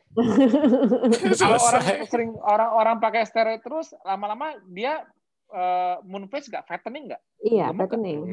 Selesai. Hiperglikemia, obesitas, itu semua sama. Jadi efek glukokortikoid. Justru malah begitu dikasih. Jadi orang yang nggak minum steroid, tapi dia menggemuk gaya hidupnya. Tapi dia sering hiperglikemia gaya hidupnya. Apa bedanya dia minum steroid? Sama-sama immunosuppression. Itu rahasianya. Harus mengerti itu banyak orang. Nggak ada itu makan supaya nggak malnutrisi, supaya kamu sehat, supaya imunnya bagus. Aduh, itu statement yang kalau orang fisiologi ngerti banget, bisa diketawain bareng-bareng gitu. makanya justru aku nanti makanya nih besok dengerin banget nih yang Mas Piprim nih besok bakal memelekkan banyak mata di ID dengan cara apa? Ternyata rahasia steady state dengan imun respon terbaik kondisinya ialah fasting. Nggak ada tuh kondisi makan yang itu. Kenapa? Karena fasting dengan kondisi efisiensi membuat pengontrolan tuh jadi autofagi. Kondisi autofagi steady state. Jadi nanti bakal dijelaskan gini. Pada saat autofaginya on karena kondisi fasting, kemampuan processing antigen lebih cepat, kemampuan presentasi ke adaptive lineage lebih cepat. Adaptive lineage cepat terkonfirmasi dengan antigen, cepat mengontrol kejadian. Artinya apa? Serang, tapi jangan over responsif. Karena gue sudah melek, sudah tahu sama musuhnya, gue sebagai pengontrol, adaptifnya udah maju. Itu semua nanti orang tuh harus karena imunologi ini hal yang apa ya? Yang orang baru ngeh di masa pandemi, sebelumnya nggak tahu sama sekali, ya jadi seperti Mbak bilang tadi, banyakannya katanya ini, katanya itu, padahal the real mekanismenya itu harus ngerti banget bagaimana sistem imun kuat dari steady state merespon dan harus cepat kembali lagi saat sudah terkontrol. Nah itu, jadi dan untuk mencegah viral load berlebih dan membutuhkan overinflamasi, berarti respon di awal, respon rekognisi di awal juga harus cepat. Nah, di kondisi apa respon pengenalan awal lebih cepat? Jelas di kondisi less nutrisi apa overnutrisi. Nanti ketahuan semua. Ntar besok melek deh. melek. Hari Sabtu. Ya kalau Mbak kan ikut ke dalam meetingnya, kalau kita di Nakas Warrior saya ikut nonton. Nah itu jadi memang kalau Mbak lihat gaya hidup KF ini kayak memutarbalikkan dunia yang sekarang udah ada berjalan, kita kayak melawan arus tapi kita benar. Dan orang nanya, kok nggak makan nasi tapi bisa kuat, kok bisa lebih bisa apa? Kalau orang orang taunya kan lagi diet ya, gitu. Saya mau ngomong apa gitu awalnya kan jadi nggak makan nasi. Ya diet ya katanya. Sempat bilang dokter sakit ya. Sekarang saya ke rumah sakit suka bawa sepeda gitu kan, goes kan, jadi udah mulai mereka sempat mikir, nah ini dok katanya gini loh biar sehat, katanya mereka tuh sempat ini juga kan, artinya udah mulai mengkampanyekan healthy lah gitu ke mereka gitu. Dalam arti dibandingkan dengan orang yang selama ini kalau mengikuti program diet justru malah lesu, bawaannya kan nggak semangat. Ini justru malah kita energi. Itu dia. Orang kalau diet itu consciousnya kenapa? Karena dia mengalami penurunan fisiologi, lemes. Karena dia menahan semuanya. Stres dia sebenarnya. Jadi gini loh. Diet itu dianggap menciptakan stres di tubuh, betul. Karena otomatis stres itu memicu badannya jadi makin kurus, betul. Tapi pola dietnya dia itu tidak membuat dia coping itu apa tadi Mas bahasa Indonesia lupa aku coping itu Mengimbang. adaptasi membuat dia coping dengan stresnya yang dihasilkan gitu loh. Kayak kita Mengimbangi atau olahraga, apa ya? ya kita olahraga atau apa kalau kita nggak coping gimana kita mau otot nambah? Atau kita misalnya gini kita puasa tapi kita nggak coping gimana kita mau kuat puasanya? Kita nggak makan, kita mengurangi diet kita, jumlah makan kita, tapi kita nggak coping gimana kita bisa mudah melakukan ini terus? Nah, jadi kalau KF itu membatasi jendela makan dan tidak makan karbo, tujuannya apa? Membuat kita coping dengan apa yang kita dapetin. Akhirnya apa? Karena Mbak coping dengan stres yang muncul di awal, akhirnya apa? Nggak stres lagi kan? Dengan tidak makan karbo, puasa yang tadinya mungkin bukan harian, yang mungkin tadinya mungkin sebelum KF Mbak itu sarapan itu ialah suatu hal yang wajib, sekarang mudah banget untuk mengextend. Skip lunch aja juga mudah mungkin. Iya. Sekarang 6 bulan. Kadang-kadang jam 2, kadang lewat jam 3 kalau lagi ada. Iya, kadang-kadang pada asar kan baru makan. Iya, baru makan. Nggak dan itu lagi nggak gitu. ada stres. Maksudnya di badan Mbak itu nggak ada stres yang membuat aduh nih belum makan terus ada stres di badan yang muncul membuat gejala muncul, nggak ada kan? Itu artinya Mbak coping. Mbak nggak diet. Stres Mbak di alleviate maksudnya. Iya, diabaikan. Iya, akhirnya tubuh Mbak itu dengan nggak makan nggak stres. Tubuh orang lain saat dibentuk kalori restriksi teriak gitu loh. Jadi terekspresinya biasanya dari otak. Jadi mereka misalnya jadi baperan, gampang kesel apa kalau mungkin ya jadi simptomatis. Ya gitulah karena mengurangi restriksi kalori itu kalau kita tidak dengan fisiologi yang bisa cope dengan misalnya gini, mereka itu dengan kondisi tidak bisa mengequilibriumkan total kalorinya. Kenapa dia lesu, lemas? Kenapa? Karena dia belum bisa menyimbangi kebutuhan dengan ngambil dari dalam. Semua manusia punya lemak, tapi dia nggak gampang ngambil lemak di badan dia. Ngambil tapi nggak bisa benar-benar ngambil, masih setengah-setengah. Akhirnya ekspresi stresnya muncul. Kalau kita membuka gerbang sebesar-besarnya untuk bisa coping dengan cara apa? Kita bisa fleksibel ngambil ke dalam.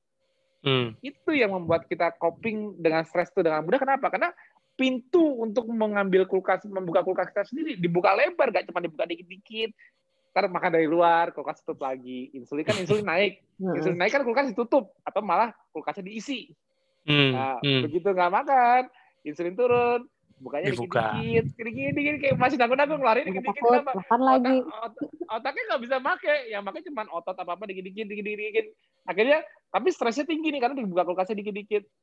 Begitu makan, insulinnya naik lagi karena makan karbo, tutup lagi kulkasnya. Jadi kan gimana mau caloric equilibrium? Begitu kita nggak makan karbohidrat jendela makan, buka blar lipolisis, ambil tuh. Buat otak kirim pakai keton kalau nggak bisa pakai lemak langsung, kulkas dibuka selebar-lebarnya. Itulah kenapa kita jadi fleksibel metaboliknya. Kenapa? Kita ketemu cara kita menghubungkan sistem kontrol di spesies kita yaitu otak kita untuk bisa kenal dengan kulkas di seluruh tubuh kita. Itulah kuncinya ketosis, membuat gerbang terbuka untuk memunculkan suatu fleksibilitas dari metabolisme. Itu benang merahnya yang orang masih tapi kalau kita yang belajar fisiologi kayak gini kayaknya jadi kayak terang benderang semua ya. Ternyata jadi ilmunya ini yang mungkin kalau yang aku jelaskan kayak gini, ilmu kayak gini mungkin juga nggak ada yang ngajarin di kuliah-kuliah kali ya. Ada nggak? Nyambungnya nggak segitunya, sepotong-sepotong ya glikolisis kayaknya masih suatu kayak mainan apa tuh yang Mas yang kayak puzzle. Yang kayak puzzle yang pecah-pecah. Aku sering lihat gitu banyak jurnal yang bahas ini, tapi nggak disambungin kayak puzzle jurnal itu puzzle-nya masih banyak yang bisa. Nah, tapi kalau kita di KF ini kan kita ngeliat semuanya kan wah, tubuh itu as a system, full as a whole gitu loh. Itu rahasianya. Aduh, mudah-mudahan kita bisa mencerahkan banyak orang deh. Jadi bisa dibilang Mbak Riani sudah lepas kitab ini ya berarti. Ya enggak lah, kalau kerja di rumah sakit nggak boleh lepas kitab, orang sakitnya harus diobatin dulu. Tapi kita berusaha agar obatnya bisa lepas nantinya sesuai dengan hasilnya. Jangan keluarga. Aku nggak pernah nyaranin nakes di KF untuk untuk keluar dari kitabnya karena dia seorang dokter, dia harus meresepkan obat kalau ada penyakit yang harus ditolong di awal. Tapi seperti kata apa namanya kalau Mas Doli bilang medikamentosa medikamentosa ya, pengobatan itu harus ada effort untuk mengurangi resepnya. Kenapa? Harus dibutuhkan bahwa dengan perubahan lifestyle bisa membuat seseorang yang tadinya harus makan obat dosis sekian turun atau bahkan akhirnya hilang. Berdasarkan hasilnya apa? Darah tingginya kembali normal, pengentalan darahnya kembali turun, koagulasinya udah nggak ada. Kenapa? Jadi kalau mengobati sesuatu yang sudah seimbang, apa obatnya buat apa dong? Iya, itu dia. Berarti kalau udah dilepas, kalau dilepas obatnya karena sudah betul keseimbangannya ya sesuai jalur dong. Iya. Itu. Nah, jadi cara mencabutnya kitabnya tetap jalan, tapi mencabutnya kita buktikan dengan lifestyle changing ya itu. Jadi karena sebagai dokter nggak boleh keluar dari kitab. Maksudnya, gue udah KF, semua pasien gue jangan ada yang minum obat. Aduh, bisa geger nanti. Jangan. Sampai nyuruh Mas Tio, ampun. Kalau masalah obat sih, Mas Tio, suami saya memang dari awal memang GERD, jadi dia memang ada gangguan lambung. Kemudian sebelum ber-KF, tiap pagi itu kalau bangun pagi pasti migrain. Dan dia dari awal dari kecil sampai kira-kira sebelum KF itu selalu kan makan nasi gitu. Maksudnya memang pola hidup kan. Jadi ini jujur ya saya cerita. Jadi begitu melihat saya tidak mengedukate, artinya melihat kalau mau ikut boleh, kalau enggak juga enggak apa-apa sih. Cuman dia melihat energi saya tuh beda gitu loh, energinya kelihatan dari ya maksudnya kelihatan gitu kan. Kayaknya ada yang glowing nih. Ya, jadi itu satu. Kemudian ada teman istrinya seumuran dengan saya, memang agak obes. Setelah sholat asar meninggal karena jantung gitu. Jadi dia agak semacam apa mikir gitu kan, umurnya seumuran gitu sama saya gitu, sama istrinya gitu kan. Jangan-jangan nah ya itu udah mikirnya tuh udah tahu Mas Bobi udah kita nggak tahu ya umur gini-gini. Iya lo nggak ini tiba-tiba habis selesai sholat asar terus serangan jantung, ya udah nggak ketolong gitu. Betul, jadi ada semacam trigger lah gitu. Ya, turning point-nya di situ. Iya, turning point-nya di situ. Dia mau coba, aku mau ikut. Dia dicoba apa aja nih, nggak usah sarapan. Nggak bisa. Ya udah, ini dulu jamnya dimundurin lah gitu maksudnya. Jangan diskon dulu 2 hari. Boleh nggak? Ya udah. Terus akhirnya udah 2 minggu. Terus aku nggak migrain lagi ya gitu. Udah di mindset udah harus makan jam 12. Udah di ini apa turning point-nya udah mulai diatur jam makan gitu. Udah bisa skip sarapan. Terus syukurlah. Udah sebulan terus running terus itu yang namanya omeprazol nggak pernah makan lagi. Biasanya tuh kalau ini mulai omeprazol ya, migrain lambung. Obat lambung. Lambung. Omeprazol gitu. Jadi pasti disimpan terus dimakan terus selama COVID ini awal mulai tuh dibeli semua itu suplemen madu hitam semua sebelum ber-KF saya sampai bengong ngeliatinnya. Iya takut itu biar ibunya kuat nutrisi harus belajar. Oh my god. Nanti beliin ini beli sendiri ke apotek gitu terus sampai saya liatin aja. Terus udah selesai kok masih juga nggak enak badannya gitu kan, takut pokoknya mana waham lah, masih mikir nanti kalau ini kena ini, mikirnya tuh udah jauh banget lah kalau awal-awal gitu kan, nggak mana masih harus ngantor. Masih mulai ber-KF 2 bulan terus enak banget badannya, terus dia mulai aku udah turun loh, udah mulai longgar di celana, dia bilang gitu udah mulai enteng. Jadi terus sekarang udah tanya berhenti nggak Bi? Ngapain berhenti? Ngapain berhenti? Badannya udah enak. Badannya udah enak gitu kan. Ngapain berhenti? Tapi craving-nya hilang nggak, Mbak? Craving-nya hilang nggak? Tadinya mungkin bilang apa gitu. Craving-nya hilang nggak? Mungkin pempeknya apa-apanya gitu. Enggak, memang nggak suka ngemil. Tapi tetap nasi. Oh, alhamdulillah. Emang nggak suka ngemil gitu. Jadi dia Kalau makan tuh emang jam makan gitu ya. Jam makan rutin. Cuman kendalanya kan agak kurang minum. Itu aja kemarin tuh yang bilang agak nyeri di belakang kan. Ya, karena dia kan pipisnya karena pertama kali adaptasi kan insulin lebih rendah kan otomatis kan cairan lebih banyak keluar. Itu harus dibagi dulu pertamanya. Jadi di awal adaptasi itu kita rentan dehidrasi soalnya. Sangat. Jadi sangat banget. Jadi kemarin masalahnya bukan itu nih. Kemudian habis di swab karena temennya kemarin sempat ada apa yang positif rapid test. Wah, stres juga nih. Saya juga sempat 2 kali di rapid gitu kan, ikut semua gitu kan. Udah mulai keringat dingin terus mikir gitu kan. Aduh, gimana ini? Yakin lebih kalau gula kita rendah, insya Allah kalau kita udah fasting, udah low carb, mudah-mudahan tetap jalan, insya Allah lah bilang gitu. Pas kemarin keluar kan hasilnya semua negatif, udah baru. Alhamdulillah. Jadi berkah banget deh dalam. Jadi hikmahnya banyak banget. Jadi saya ngerasa badan lebih enteng, semua lebih, terus pokoknya tuh pengen senyum terus ketawa terus. Udah bisa ikut glowing. Mas Bobby. Pak, ini kayaknya harus ikut KF Challenge, jadi keren banget dokternya. Dan suaminya nanti kalau sama jalan nanti progresnya harus di posting biar para model juga bisa lihat di KF Challenge kan. Wah, ini berubah gini lah, keren. Apalagi bisa testimoni ternyata apa yang dikhawatirkan tidak terjadi gitu kan.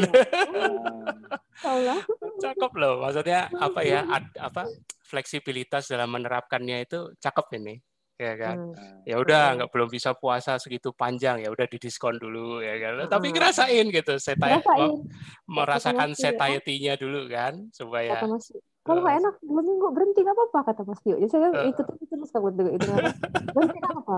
Kalau nggak kuat nggak apa-apa berhenti. Tapi saya mikir kok enak, kenapa kok aku bener harus tantang itu harus tantang ini. Jadi kayak gue kita itu nggak bisa enak seseorang cuma dengan modal ilmu. Mau kita pakai ngasih jurnal 1000 ngasih itu. Aduh, kalau dia belum pernah jalanin nggak bakal tahu deh rasanya. Aduh, begitu gini, udah deh gini, jalanin 2-3 minggu. Kalau ternyata memang masih pengen banget makan nasinya, balik lagi aja deh. Jadi kita cuma membuktikan ke mereka bahwa fisiologinya nanti berubah, unconsciously berubah, mereka tidak maksudnya yang aku bilang sense of control-nya dapet nanti. Enggak, biasa aja sekarang aku tetap mau lanjut terus, enak kok badannya gitu loh.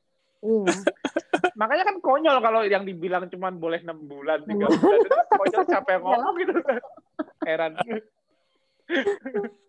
Ada hitungannya, Mas, ada kitabnya itu.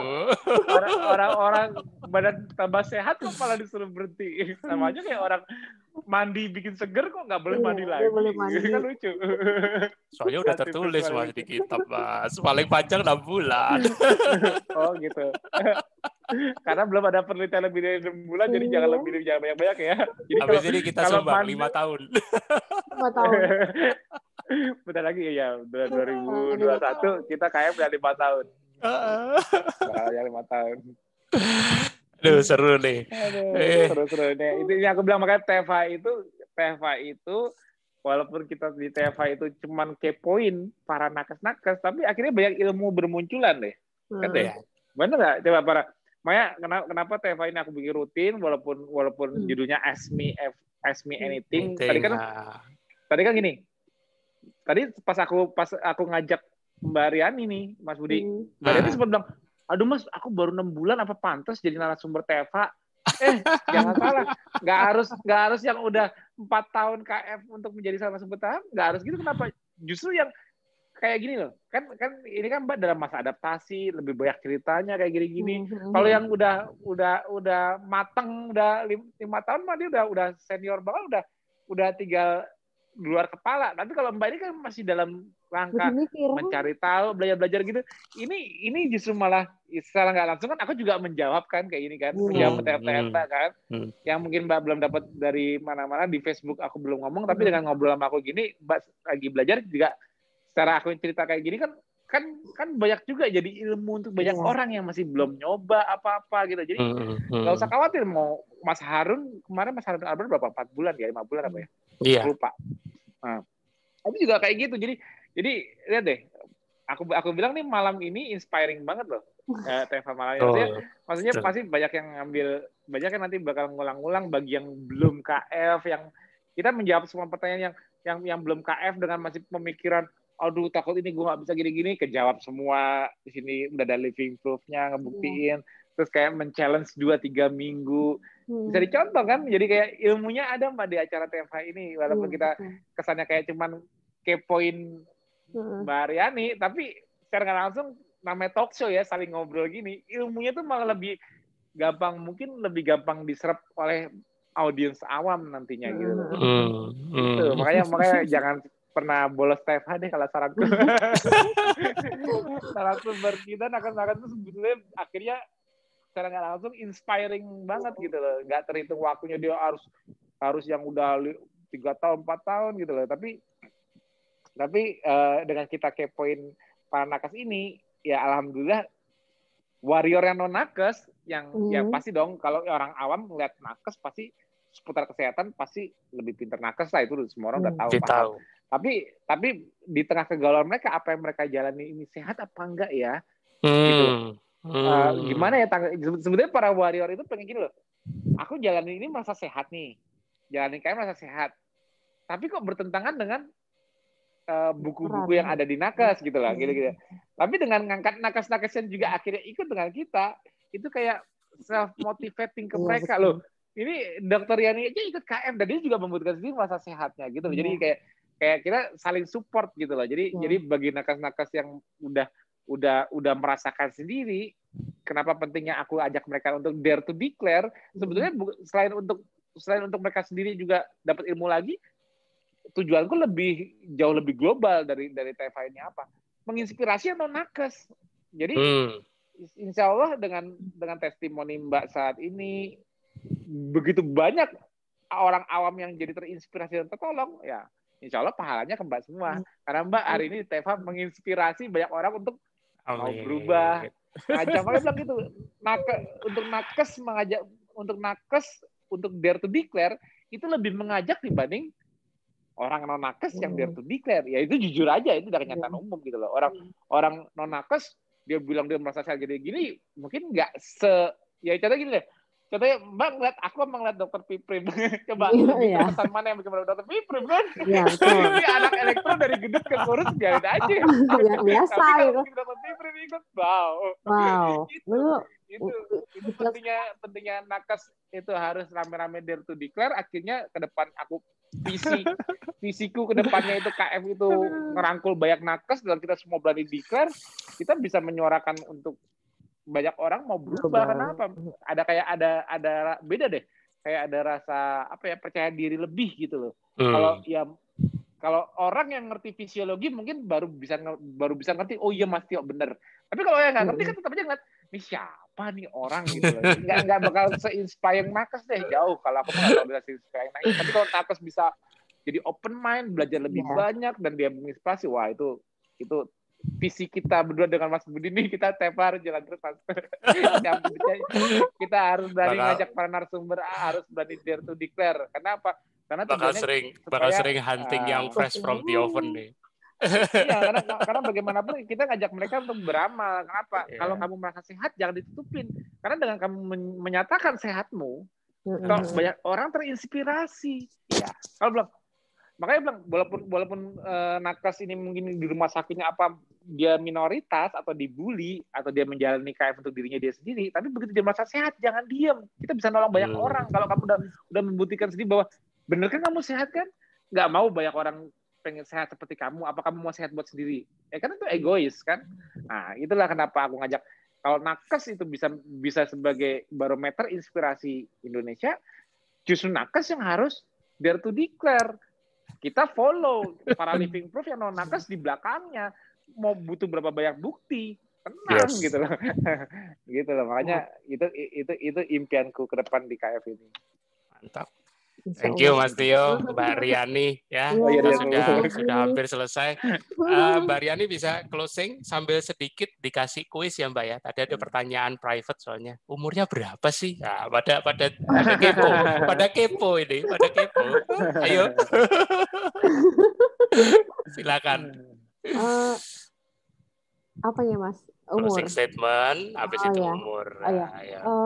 Jadi Intinya dengan ber-KF, bagi saya dan terutama suami juga, banyak sekali manfaat yang luar biasa yang kami rasakan.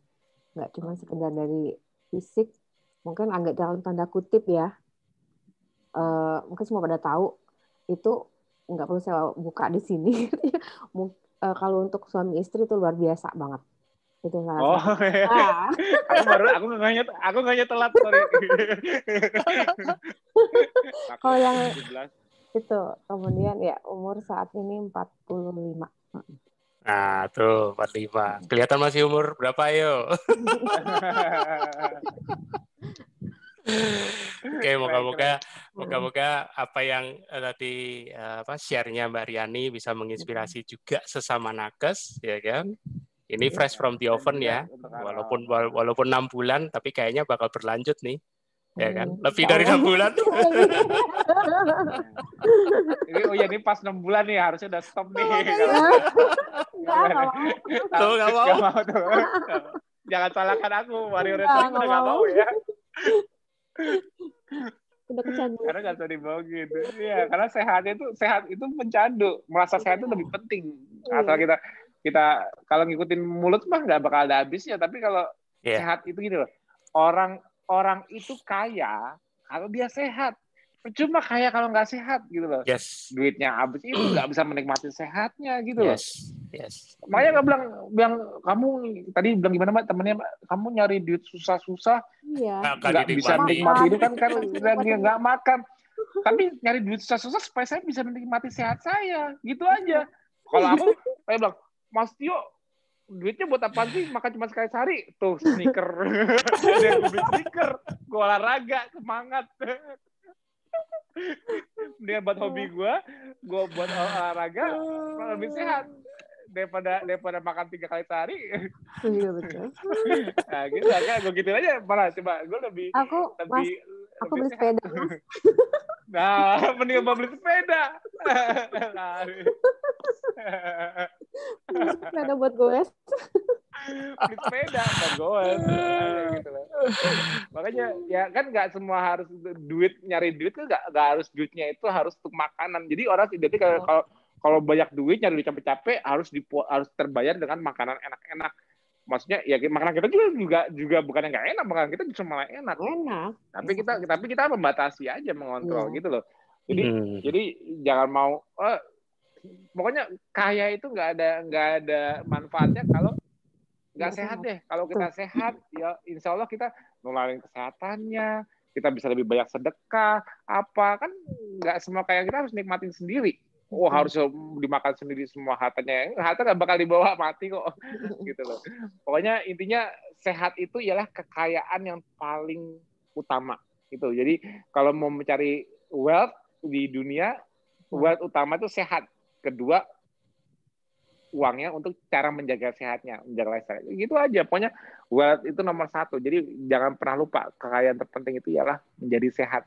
Jadi jangan balas dendamkan effortmu mencari uangnya dijadikan makanan, itu jangan. Harus ingat itu karena the real wealth-nya itu bukan uangnya itu sendiri, tapi apa? Kesehatan yang kamu miliki itu the real wealth-nya bagi manusia. Apa nikmatnya kalau kita sakit itu mau punya duit 100 miliar pun juga nggak ada rasanya kali kalau kitanya harus cuci darah, harus ini, harus itu. Share ini Mas satu quote. So many people spend their health gaining wealth. Banyak orang menghabiskan atau membelanjakan kesehatan mereka untuk mencapai kekayaan. Tapi kemudian harus membelanjakan kekayaan yang sudah didapat untuk mendapatkan kembali kesehatan. Ya. Jangan masuk ke dalam jurang itu. Okay. Kalau kita healthy, wealthy itu mudah. Gitu. Betul. Healthy-nya dulu aja. Ya, oke, jangan terjebak. Jadi pastikan jangan juga gampang terbuli, ya kan? Jangan gampang terintimidasi. Memang uang itu adalah segalanya, tapi bukan berarti jadi alasan utama harus menyia-nyiakan kesehatan teman-teman, ya. Nakes pun juga manusia, mereka juga masih galau, apalagi di masa pandemi. Kita semua kembali ke esensi kita manusia juga masih merasa takut. Tapi pastikan kita tahu bagaimana mengatasi, kita kenal fisiologi kita, jangan lagi apa katanya. Kenali patofisiologi, kenali fisiologi, yuk belajar bareng-bareng. Karena di TFA semua tidak ada yang berbayar, semua gratis. TFA, SFH, semuanya gratis. Ya, thank you Mbak Riani, Mas Tio juga. Ya. Mbak Riani. Kita moga-moga minggu depan. Kita jangan tidur. Seru, tema malam ini seru-seru. Sama inspirasi, mudah-mudahan banyak yang nonton. Jangan lupa ya, besok ada ID, kita bisa pantau lewat live FB. Teman-teman juga kita jangan rame-rame. Ya, kita nonton rame-rame bagaimana sumbangsi kita pada negara, terlepas apakah dipakai atau tidak, minimal kita sudah berusaha. Oke, selamat malam teman-teman. Terima kasih. Selamat malam.